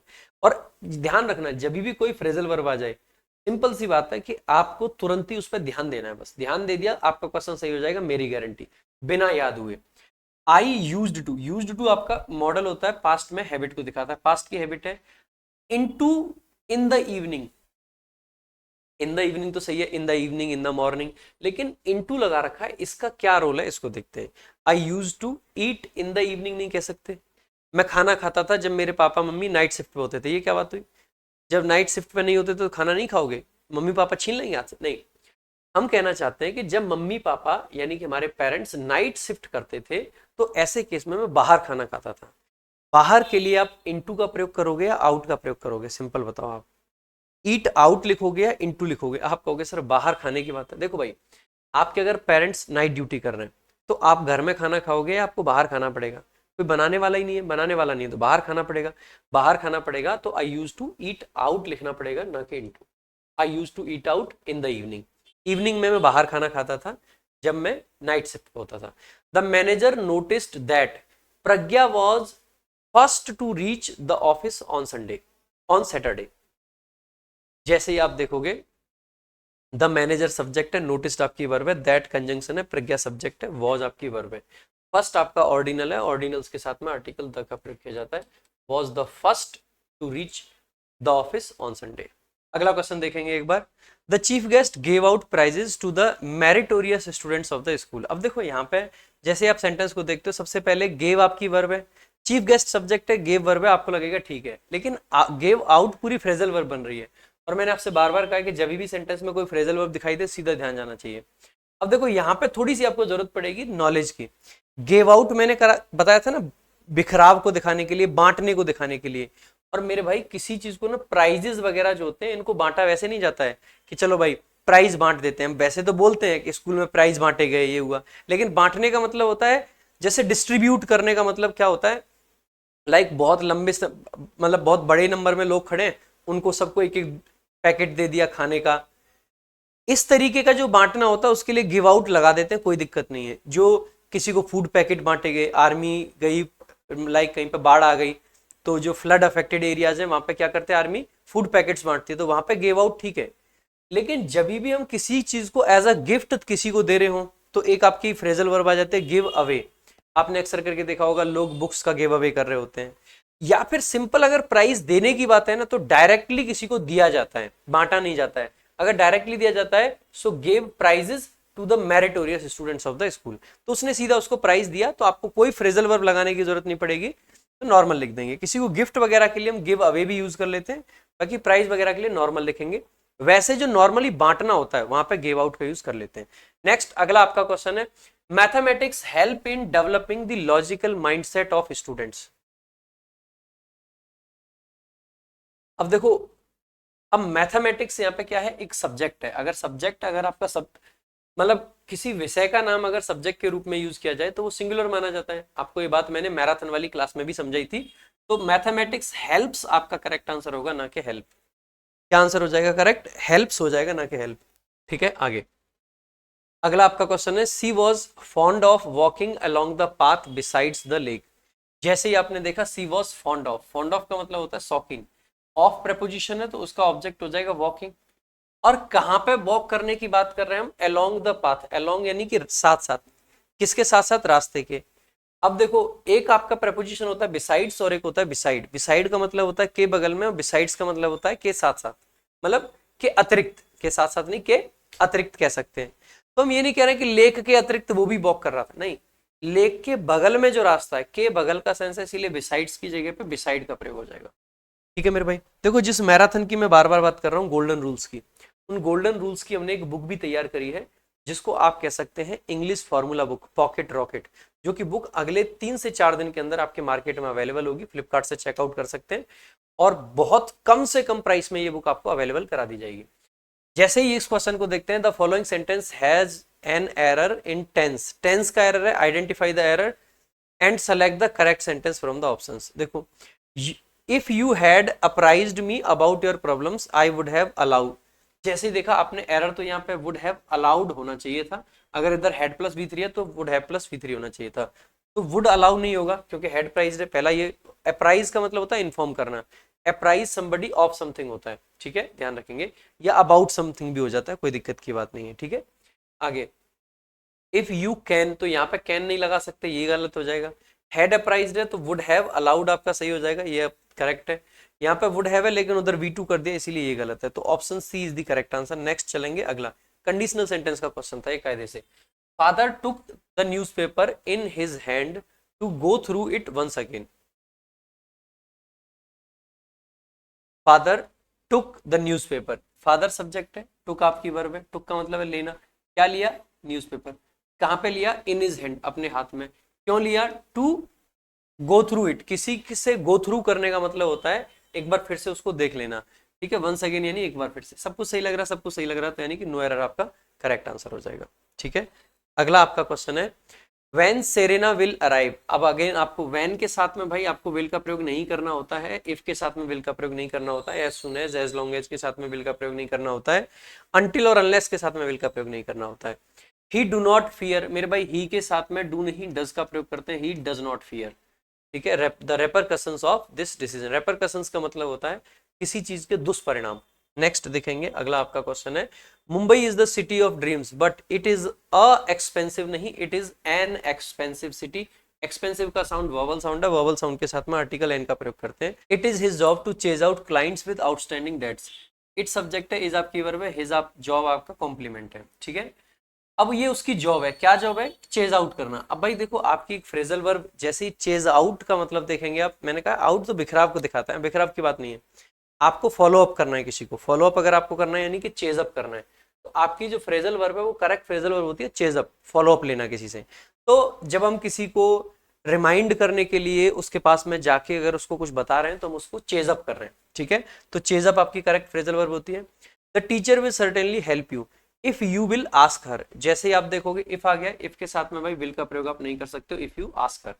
आपको ध्यान रखना है मेरे भाई, कई जगह हो सकता है कि मैं कई बार जल्दी जल्दी में ये भी कर सकता हूँ कि विल को हटा दिया, जैसे कि पिछला क्वेश्चन अगर आप देखें ये वाला सेरेना वाला हो गया, तो मैंने विल को तो हटा दिया, लेकिन यहाँ पे अराइव्स लगाना भी जरूरी है, अगर ना लगाया हो तो ध्यान रखेंगे इस चीज का कि अगर वर्ब सिंगुलर है तो सिंगुलर लिखने की जरूरत है आपको, ठीक है।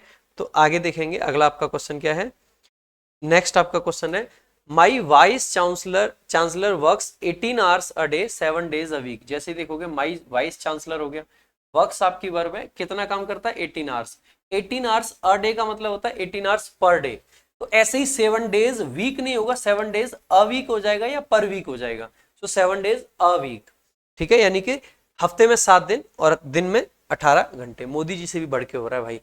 Identify the error in the tense of the sentence, tense में एरर आइडेंटिफाई करना है। जैसे ही सेंटेंस देखा बिटवीन टू एविल्स, दो एविल के बीच में, आई ऑलवेज पिक्स नहीं होता है, आई ऑलवेज पिक होगा, देखेंगे ऑलवेज पिकिंग है गलत हो जाएगा, ऑलवेज इज पिकिंग है गलत हो जाएगा, ऑलवेज पिक्ड है गलत हो जाएगा। आपका कौन सा ऑप्शन सही हो जाएगा, option C is the correct answer. मैंने कहा है ओरिजिनल सेंटेंस देखेंगे कहाँ एरर है, वही चारों सेंटेंस को देखेंगे, जो आपका करेक्ट होगा, मोस्ट अप्रोप्रिएट होगा, वही आंसर मार्क कर देंगे। 101वां क्वेश्चन देखेंगे, 100 क्वेश्चन से ऊपर करा चुका हूं भाई, सारे क्वेश्चंस करा रहा हूं, कोई छोड़ा नहीं है, चाहे आसान हो चाहे मुश्किल हो, कवरेज बेहतरीन कराई है। और अगर इसी तरीके की कवरेज बाकी चैप्टर्स की भी चाहते हैं तो बताइएगा, अगला इंप्रूवमेंट चाहिए, फिलर्स चाहिए या क्या चाहिए, सब कुछ करा दूंगा, बस वीडियो को ज्यादा से ज्यादा लाइक और शेयर करते रहेंगे मेरे भाई, और चैनल को सब्सक्राइब जरूर करेंगे मेरे भाई। ज्यादातर बच्चे वीडियो देख के चले जाते हैं, चैनल सब्सक्राइब नहीं करते हैं, वैसा नहीं करना चाहिए आपको, रेगुलर आपको सॉलिड क्वालिटी कंटेंट मिलता है यहाँ पे, तो आपको चैनल को सब्सक्राइब जरूर कर लेना है।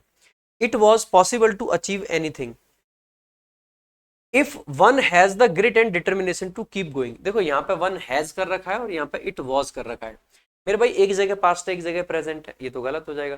दोनों जगह या तो पास्ट होता है या प्रेजेंट होता है। अब हमें ये देखना है कि दोनों जगह पास्ट करना चाहिए या प्रेजेंट करना चाहिए। सेंटेंस कह रहा है कि वन हैज, अगर हम वन हैज की जगह वन हैड कर दें तो इसका मतलब है ये अनरियल कंडीशन हो जाएगी। क्या ये अनरियल बात है? अगर आपके अंदर ग्रिट है, डिटर्मिनेशन है, तो इसका मतलब है कि आप कुछ भी अचीव कर सकते हैं। ये तो एक जनरल बात है, जनरल फैक्ट है। जनरल फैक्ट है तो प्रेजेंट में लिखा जाएगा। प्रेजेंट में लिखा जाएगा तो इट वॉज नहीं, इट इज आपको लिखना पड़ेगा। कुछ बच्चे रट्टा मार के क्या करेंगे कि इट वॉज को देख के यहाँ पे हैड कर देंगे। नहीं भाई, आपको बाद वाला पहले वाला नहीं देखना है, जनरल सेंस देखना है कि सेंटेंस क्या सेंस दे रहा है। नेक्स्ट देखेंगे, अगला आपका क्वेश्चन है the new secretary does not likes me. जैसे ही डज आपने देखा तो इसके बाद में लाइक्स का नहीं, लाइक का प्रयोग करेंगे। डू डज डिड के बाद में वर्ब की फर्स्ट फॉर्म यानी कि बेस फॉर्म का प्रयोग किया जाता है। अगला, आगे बढ़ने से पहले एक बार फिर से बता दूं मेरे भाई, आप लोग अगर बहुत ढंग से प्रैक्टिस करना चाहते हैं, बहुत ढंग से मेहनत करना चाहते हैं, एक हमारी किताब है रामबाण, भाई बहुत गजब की किताब है। इससे सॉलिड कंटेंट आपको कहीं नहीं मिलेगा, ये मैं चैलेंज दे सकता हूँ, गारंटी दे सकता हूँ। दूसरा वोकैब प्रैक्टिस बुक भाई 110 रुपए में आपको विथ होम डिलीवरी मिल जाती है। घर पे डिलीवरी, 4000 क्वेश्चन आप प्रैक्टिस कर सकते हैं। 4000 एमसीक्यूज है जिसमें फ्रेजल वर्ब्स के बहुत सारे क्वेश्चंस हैं। आपने देखा यहाँ पे बहुत सारी फ्रेजल वर्ब्स आई हुई है। फ्रेजल वर्ब के बहुत क्वेश्चंस आपको करने हैं तो इसमें मिल जाएंगे। तो आप एक बार ये बुक आप चेकआउट कर सकते हैं। और डिटेल में फ्रेजल वर्ब पढ़ने तो आप हमारी वोकैब संजीवनी वाली जो किताब है इसको भी देख सकते हैं, ये भी आपकी फ्लिपकार्ट पे अवेलेबल है। बाकी इंग्लिश रामबाण भाई जरूर चेकआउट करना, ये सबसे बेहतरीन और सबसे शानदार किताब है। आगे देखेंगे, अगले अगले क्वेश्चन की तरफ चलेंगे।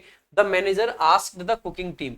मैनेजर ने कुकिंग टीम को पूछा who among you is to baked the Christmas cake this year. भाई टू के बाद में कभी भी वर्ब की सेकंड फॉर्म नहीं आती है, हु इज टू बेक लिखेंगे। अब देखो, आप में से कुछ बच्चों को लग सकता है कि सर यू के हिसाब से तो आर आना चाहिए। मेरे भाई अमंग आपका प्रेपोजिशन है, प्रेपोजिशन का ऑब्जेक्ट है यू, ऑब्जेक्ट है सब्जेक्ट नहीं। सब्जेक्ट आपका क्या है? हु है। हु के हिसाब से इज आपका आ रखा है जो कि सही है। तो हु इज टू वेक, जैसे हम कहते हैं ना I am to do it, मुझे ये करना है।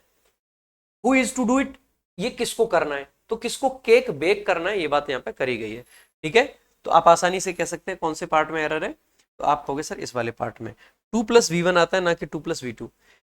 Gita was working now but she can be seen swimming in the river every evening. अब देखो नाउ लगा रखा है तो वॉज वर्किंग नहीं, Geeta is working now, present का टेंस है। Next, all the workers have called off the strike. जैसे ही आपने देखा कि जितने भी वर्कर्स हैं उन्होंने क्या कर दिया है? कॉल ऑफ कर दिया है। मेरे भाई कॉल ऑफ करने के लिए ये सिंगल एफ वाला नहीं है, डबल एफ वाला आता है। ठीक है, select the option that corrects the following. तो देखो, कॉल थ्रू नहीं होगा, कॉल बिटवीन नहीं होगा, एट नहीं होगा, कौन सा वाला हो जाएगा? D option. नेक्स्ट देखेंगे, देखो फ्रेजल वर्ब्स पे काफी क्वेश्चन है। अगेन मैं कह रहा हूं कि एक वीडियो आएगी कंप्लीट, मजा आ जाएगा आपको। He has broken his leg yesterday. जैसे आपने देखा यस्टरडे लिख रखा है, यस्टरडे के साथ में तो मेरे भाई पास्ट का टेंस आता है। He broke his leg yesterday लिखेंगे, ना कि ब्रोकन। तो he broke his leg yesterday. Next देखेंगे कौन सा ऑप्शन सही हो जाएगा मेरे भाई, तो ये तो तीनों गलत ही हो गए, ये वाला ऑप्शन। नेक्स्ट, अगला आपका क्वेश्चन है, तो अगेन करेक्ट सेंटेंस पूछा गया, what are you looking around. What are you looking around. देखो, लुक अराउंड का मतलब होता है इधर उधर देखना। तो हमें एक फ्रेजल वर्ब होती है what are you looking for. Looking for का मतलब होता है किसी चीज को ढूंढना। लुक थ्रू का मतलब होता है किसी चीज से देखना। तो लुकिंग थ्रू भी नहीं लगाएंगे कि आप किस चीज से देख रहे हो, हम कह रहे हैं आप किस चीज को ढूंढ रहे हो, ढूंढने की बात होती है। तो what are you looking for, what are you looking for. Next, again that MacBook belong to. भाई मैकबुक सिंगुलर है, अगर सिंगुलर है तो बिलोंग नहीं बिलोंग्स होना चाहिए। इज बिलोंगिंग नहीं हो सकता या इज बिलोंग्ड नहीं हो सकता, पैसिव में नहीं आएगा बिलोंग वर्ब को। ठीक है, इज बिलोंग नहीं लिखेंगे, बिलोंग्स आपका करेक्ट आंसर हो जाएगा। नेक्स्ट, और भाई इसको ना एक्सवियर मत पढ़ना, इसको जेवियर पढ़ते हैं। एक्स जब सेंटेंस मतलब किसी वर्ड के शुरुआत में आता है जनरली ज का साउंड देता है, जेवियर। नेक्स्ट, अगला अगेन सेम वैसे ही है। In the following sentence has been split into 4 correct sentence. Incorrect वाला सेगमेंट आपको बताना है कौन सा है। Please remember to take your notice to the reception area if you want it to be displayed upon the bulletin board. ठीक है, तो प्लीज रिमेंबर, आपको याद रखना है। क्या याद रखना है? टू टेक योर नोटिस, जो आपका नोटिस है उसको कहां लेके जाना है? To the reception area. Reception area में अगर इफ यू वांट इट, अगर आप चाहते हो, टू बी डिस्प्लेड, किसको डिस्प्ले किया जाए?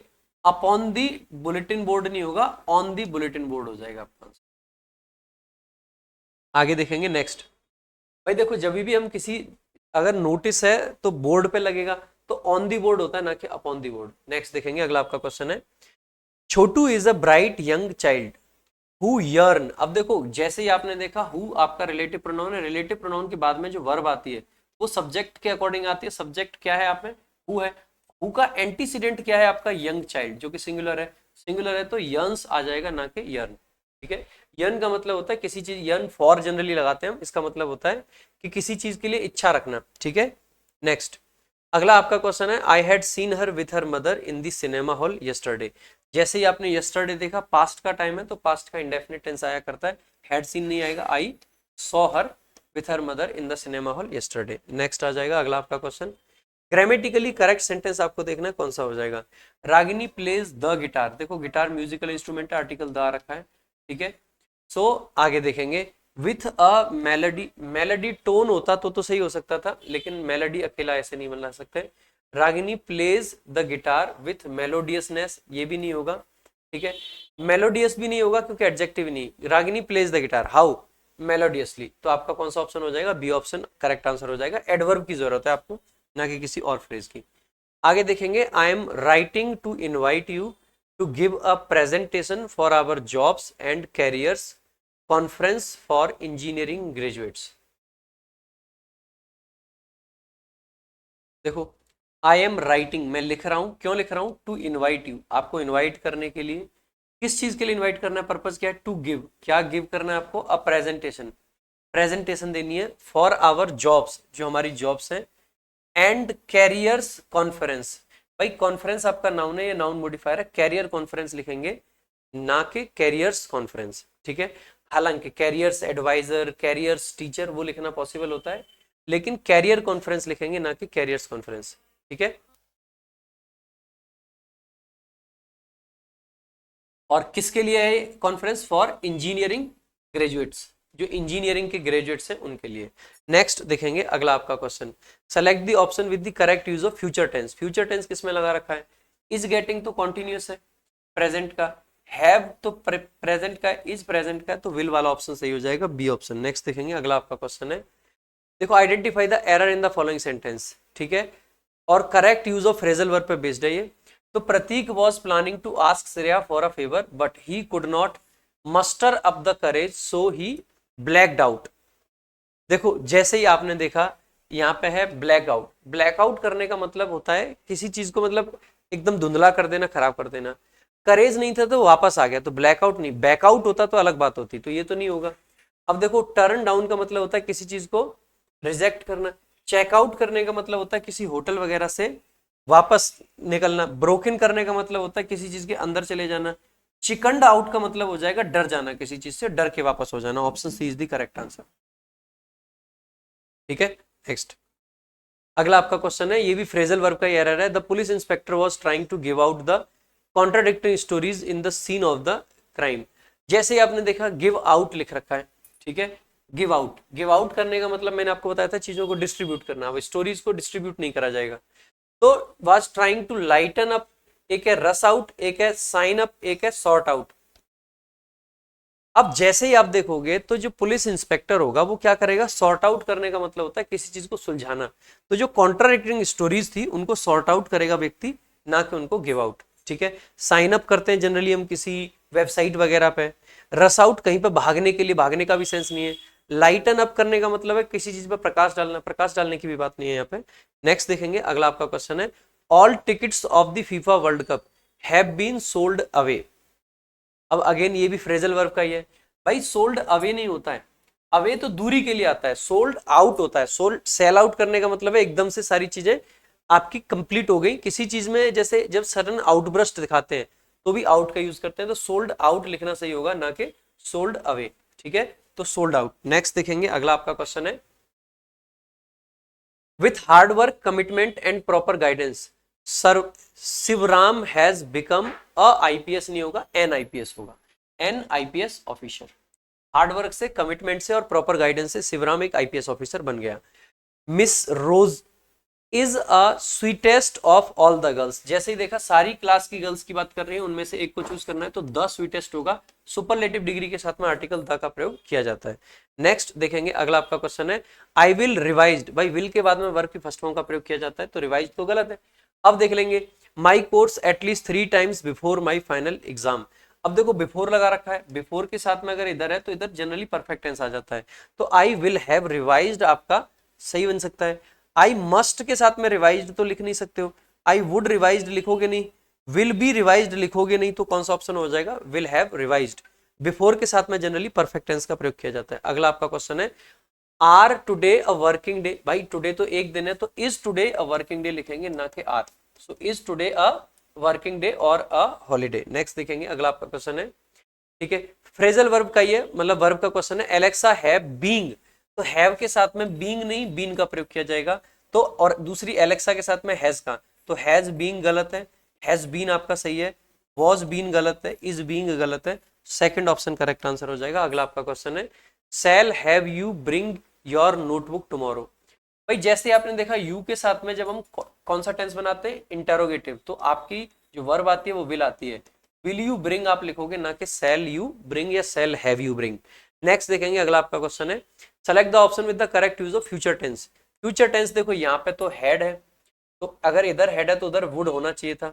इधर वर्क हार्ड है, if you work hard in the same manner you will soon achieve success, ये आपका सही लग रहा है। बाकी और देख लेते हैं, इफ यू हैव वर्क नहीं लिख सकते, हैव प्लस वर्क की थर्ड फॉर्म होती है। इफ यू वर्कड लिख देंगे तो उधर आपका विल गलत हो जाएगा, वुड आएगा, सेकंड ऑप्शन आपका करेक्ट आंसर हो जाएगा। अगला क्वेश्चन देखेंगे, select the option with the correct use of articles. Article का करेक्ट यूज पूछा गया है, ठीक है। So William Wordsworth was a romantic poet, he did things in an unusual manner. तो अनयूजुअल मैनर है, तो अ से एन सही है, अरोमांटिक ठीक है, यानी कि तो सही लग रहा है। बाकी एक बार सारे ऑप्शंस को देख लेते हैं, एन अनयूजुअल मैनर है, लेकिन रोमांटिक पोइट के आगे आर्टिकल गायब है। द रोमांटिक पोइट नहीं लगा सकते, किसी को जब डिफाइन करते हैं आई एम द टीचर नहीं लिखेंगे, आई एम अ टीचर लिखेंगे, ठीक है, इसीलिए ये नहीं लिख सकते हैं। यहाँ पे अरोमांटिक पोइट तो ठीक है, लेकिन आर्टिकल ए गलत है, अनयूजुअल नहीं होगा, एन अनयूजुअल होता है, यानी कि ऑप्शन ए जो हमने मार्क किया था वही आपका करेक्ट आंसर है। अगले क्वेश्चन की तरफ पढ़ेंगे, policeman came to my village and asked about a person who burgled a house last night. मेरे भाई पुलिसमैन सिंगुलर काउंटेबल नाउन है, विदाउट आर्टिकल नहीं आ सकता है, तो अ पुलिसमैन आपको लिखना पड़ेगा। यहाँ पे एक डाउट आपको आ सकता है, asked to my village and asked about a person, a person की जगह आपको लगेगा सर द पर्सन, एक डेफिनेट व्यक्ति की बात कर रहे हैं। मेरे भाई अ हाउस है तो एक डेफिनेट हाउस नहीं है। मैं कई बार ऐसा होता है ना कि यार गांव में ना पुलिसमैन आया था, क्यों आया था, वो एक व्यक्ति के बारे में पूछ रहा था जिसने एक घर में चोरी की है, कह सकते हैं क्या दिक्कत है। मान लीजिए देखो, मान लो हमारे गांव में चोरी हुई, ठीक है, पुलिस वाला आता है, वो मुझे कुछ पूछता है, आप फिर मैं आपको आगे बताता हूँ कि एक पुलिसमैन आया था जो कि उस व्यक्ति के बारे में पूछ रहा था जिसने चोरी की है। आप समझ जाओगे कि मैं किसकी बात कर रहा हूँ, क्योंकि आपको पता है चोरी हुई है। लेकिन मान लीजिए कि आपको तो पता ही नहीं है चोरी हुई है, चोरी कहीं और हुई है, आपको नहीं पता है कि चोरी हुई है। मैं आपको आगे बताता हूँ कि यार पता है आज एक पुलिसमैन आया था, वो एक व्यक्ति के बारे में पूछ रहा था जिसने किसी एक घर में चोरी करी होगी। इंडेफिनिट सेंस है ना, तो आपको चोरी का पता, तो जब चोरी का ही नहीं पता तो वो व्यक्ति कैसे डेफिनेट हो सकता है जिसने चोरी की है, ठीक है। अगर चोरी अपने आप में इंडेफिनेट है तो व्यक्ति भी इंडेफिनेट रहेगा, इसीलिए अ पर्सन यहाँ पे आपका चल जाएगा, अ हाउस आपका चल जाएगा। लेकिन जो आपका सबसे बड़ा एरर है वो आपका बेसिकली क्या है, पुलिसमैन सिंगुलर काउंटेबल नाउन है, उसके साथ में आर्टिकल का प्रयोग किया जाएगा, तो आपको ऑप्शन फोर्थ में एरर मार्क करना होगा। अगला क्वेश्चन देखेंगे, select the option with the correct use of articles. I was rude to him when I was in, देखो in a fit of rage होता है, तो द फिट नहीं होगा, फिट नहीं होगा, एन फिट नहीं होगा, अ फिट ऑफ रेज या अ फिट ऑफ एंगर। नेक्स्ट देखेंगे, अगला आपका क्वेश्चन प्रेजेंट टेंस का यूज पूछा गया है, सी हैज स्पेंड नहीं होगा, हैज के बाद में वर्ब की थर्ड फॉर्म आती है तो गलत हो जाएगा, स्पेंडेड तो पास्ट का टेंस हो जाएगा, हैड पास्ट का टेंस हो जाएगा, सी स्पेंड्स आपका करेक्ट आंसर हो जाएगा। All her money on makeup in order to look beautiful, सुंदर दिखने के चक्कर में अपना सारा का सारा पैसा मेकअप पे बर्बाद करती है। नेक्स्ट अगला आपका क्वेश्चन है, देखो identify the error in the given sentence and select the correct sentence from the given options. So petrified would is type of fossilised would that exhibits the original details of the wood. जैसे आप ये देखोगे, सबसे पहले तो would uncountable noun है, तो जहां जहां वुड के साथ में ऑप्शन में आर्टिकल लगा रखा है, जैसे ए लगा रखा है, ये गलत हो जाएगा, ये गलत हो जाएगा। दूसरा भाई टाइप आपका सिंगुलर काउंटेबल नाउन है, इसके साथ में आर्टिकल आना चाहिए, तो टाइप के साथ में यहाँ पे आपका आर्टिकल नहीं है, ये गलत हो जाएगा। यहाँ पे द टाइप लिख रखा है, यहाँ पे द टाइप लिख रखा है, कायदे से तो ये दोनों यहीं पे गलत हो जाते हैं, ठीक है, क्योंकि एक डेफिनेट टाइप मतलब अ टाइप ऑफ, एक प्रकार है लकड़ी का, लकड़ी के बहुत सारे प्रकार में से एक प्रकार है, तो एक प्रकार है तो a type. So petrified would is a type of fossilised would that exhibits the original details of the wood, जो लकड़ी है उसकी ओरिजिनल डिटेल एग्जिबिट करता है, ठीक है। आगे देखेंगे, ये वैसे भी आपका गलत हो जाता है क्योंकि अ ओरिजिनल गलत है, अ ओरिजिनल गलत है, एन ओरिजिनल होता, तो वैसे भी यहां से गलत कर सकते थे, ठीक है। आगे देखेंगे अगला जो आपका क्वेश्चन है next, this is the story of 8 round planets, the few rocks in between and some comets. देखो सारी चीजें क्या चल रही है, पॉजिटिव सेंस चल रहा है। अब आपको पता होना चाहिए द फ्यू का प्रयोग हम तब करते हैं जब पीछे कुछ डेफिनेट लगा रखा हो, the few rocks that are between, ठीक है, मतलब कुछ बताना पड़ेगा, डेफिनेट बनाना पड़ेगा, तो द फ्यू रॉक्स नहीं, a few rocks in between, तो एक तो यहां से आ जाएगा। तो जैसे ही आपने देखा यहाँ पे फ्यू रॉक्स है, ये गलत है, फ्यू रॉक्स है गलत है, फ्यू रॉक्स गलत है, तो सिंपल तो वैसे ही गलत हो जाएंगे ये चीजें तो, ठीक है। क्यों? क्योंकि नेगेटिव सेंस नहीं, सब कुछ पॉजिटिव चल रहा है, 8 प्लैनेट्स हैं, उनके बीच में कुछ कुछ आपकी जो रॉक्स हैं उनकी बात कर रहे हैं हम, ठीक है। तो यहाँ पे आप आसानी से कह सकते हो कि कौन सा ऑप्शन सही हो जाएगा, बी ऑप्शन, ठीक है। दिस इज द स्टोरी, ये वो स्टोरी है जो कि 8 राउंड प्लैनेट्स की है, उनके बीच में कुछ रॉक्स हैं और उसके अलावा कुछ कॉमेट्स हैं। बाकी ऑप्शंस को और कैसे एलिमिनेट कर सकते थे, स्टोरी के आगे आर्टिकल नहीं है तो ये आपका वैसे ही गलत हो जाएगा, ठीक है। सो एक स्टोरी की बात कर रहे हैं क्योंकि हम, ठीक है, यहाँ पे आपका फ्यू की वजह से गलत हो गया, यहाँ पे भी आपका फ्यू की वजह से गलत हो जाएगा। आगे देखेंगे next, select the grammatically incorrect sentence. Incorrect को सेलेक्ट करना है, ध्यान रखना है, 3 करेक्ट है, एक इनकरेक्ट होगा। दे हार्डली मीट ईच अदर, जैसे ही आपने देखा हार्डली आ गया है, सही है, हार्डली को वर्ब से पहले लगाते हैं, मैंने आज ही बताया था आपको, तो ये सही है। They often meet each other, अक्सर मिलते हैं, ये भी ठीक है। अब they always meet each other, ये भी ठीक है। क्वाइट आपका जो होता है एडवर्ब ऑफ डिग्री होता है, वो हम उस शब्द के पहले लगाते हैं जनरली, किसी एडजेक्टिव या एडवर्ब के पहले, उसको एम्फेसाइज करने के लिए। वर्ब के लिए क्वाइट का यूज नहीं करते हैं। बाकी मेरे भाई अगर आपको बहुत अच्छे से इंग्लिश सीखना है, पढ़ना है, समझना है, तो आप हमारा इंग्लिश का वीओडी बैच चेकआउट कर सकते हैं। बहुत शानदार कंटेंट के साथ में, बहुत जबरदस्त आपका एक बैच है, बेहतरीन कंटेंट है, आपको पढ़ के मजा आ जाएगा, ये मैं गारंटी दे सकता हूँ। सिर्फ 699 की फी में लाइफ टाइम वैलिडिटी के साथ में आपको ये बैच मिलता है। बाकी अगर आपको आज की वीडियो में मजा आया हो, एक बार जरूर कमेंट करके बताइएगा कि अगली वीडियो कौन से टॉपिक पे आप चाहते हैं। बाकी अगर आप मेरे से लाइव पढ़ना चाहते हैं तो आपके लाइव बैच के लिए एक ऑप्शन आपको मिलता है आरजी विक्रमजीत ऐप पे, रैंकर्स 15.2 हमारा बैच है। और रैंकर्स 15.2 जो बैच है, इसमें हम लाइव पढ़ाते हैं 2025 के एग्जाम्स को टारगेट करते हुए, इसमें आप एडमिशन ले सकते हो। बाकी मेरे भाई अगर आपको सारे सब्जेक्ट एक साथ पढ़ने हैं तो आरजी विक्रमजीत ऐप पे हमारा कॉम्बो बैच भी अवेलेबल है, जिसमें आपको सारे सब्जेक्ट एक साथ मिल जाते हैं, मैथ्स, इंग्लिश, रीजनिंग, जीएस, सब कुछ सिर्फ 2699 की फी में 2 साल की वैलिडिटी के साथ में। बाकी हमारी किताबें चेकआउट करना ना भूलें, बहुत शानदार शानदार किताबें आपके लिए अवेलेबल है। खास करके मैं स्ट्रांगली रिकमेंड करूंगा इंग्लिश रामबाण को, बहुत जबरदस्त कंटेंट है। अगर बार बार कह रहा हूं तो समझ जाइएगा कि इतनी मेहनत हुई है इस किताब पे कि बस पूछिए मत। इसके अलावा सिर्फ 110 रुपए में बहुत प्राइस फ्रेंडली आपकी प्रैक्टिस बुक अवेलेबल है, 4000 एमसीक्यूज के साथ में फ्लिपकार्ट पर विथ फ्री होम डिलीवरी, ठीक है। बाकी मेरे भाई vocab wonders by Prashant sir, हमारा टेलीग्राम चैनल है, और साथ ही साथ में रैंकर्स गुरुकुल ऑफिशियल, ये भी हमारा टेलीग्राम चैनल है। इन दोनों को जरूर ज्वाइन करें, बहुत बेहतरीन चीजें आपको इन दोनों ही टेलीग्राम पे मिलती रहती है। ये हमारा इंस्टाग्राम हैंडल है प्रशांत_सोलंकी_, आप इसको भी जरूर हमें फॉलो कर लें। क्लास अगर आज की अच्छी लगी हो तो लाइक और शेयर करने से बिल्कुल ना कतराएं, वीडियो को स्टेटस पे जरूर लगाएं, चैनल को सब्सक्राइब करें, बाकी लोगों तक जरूर पहुंचाएं। अगली वीडियो कौन सी चाहिए, सीएचएसएल की, सीपीओ की, किसकी चाहिए जरूर बताइएगा। आज के लिए और अभी के लिए इतना ही, मिलेंगे अगली वीडियो में। थैंक यू सो मच, जय हिंद, जय भारत।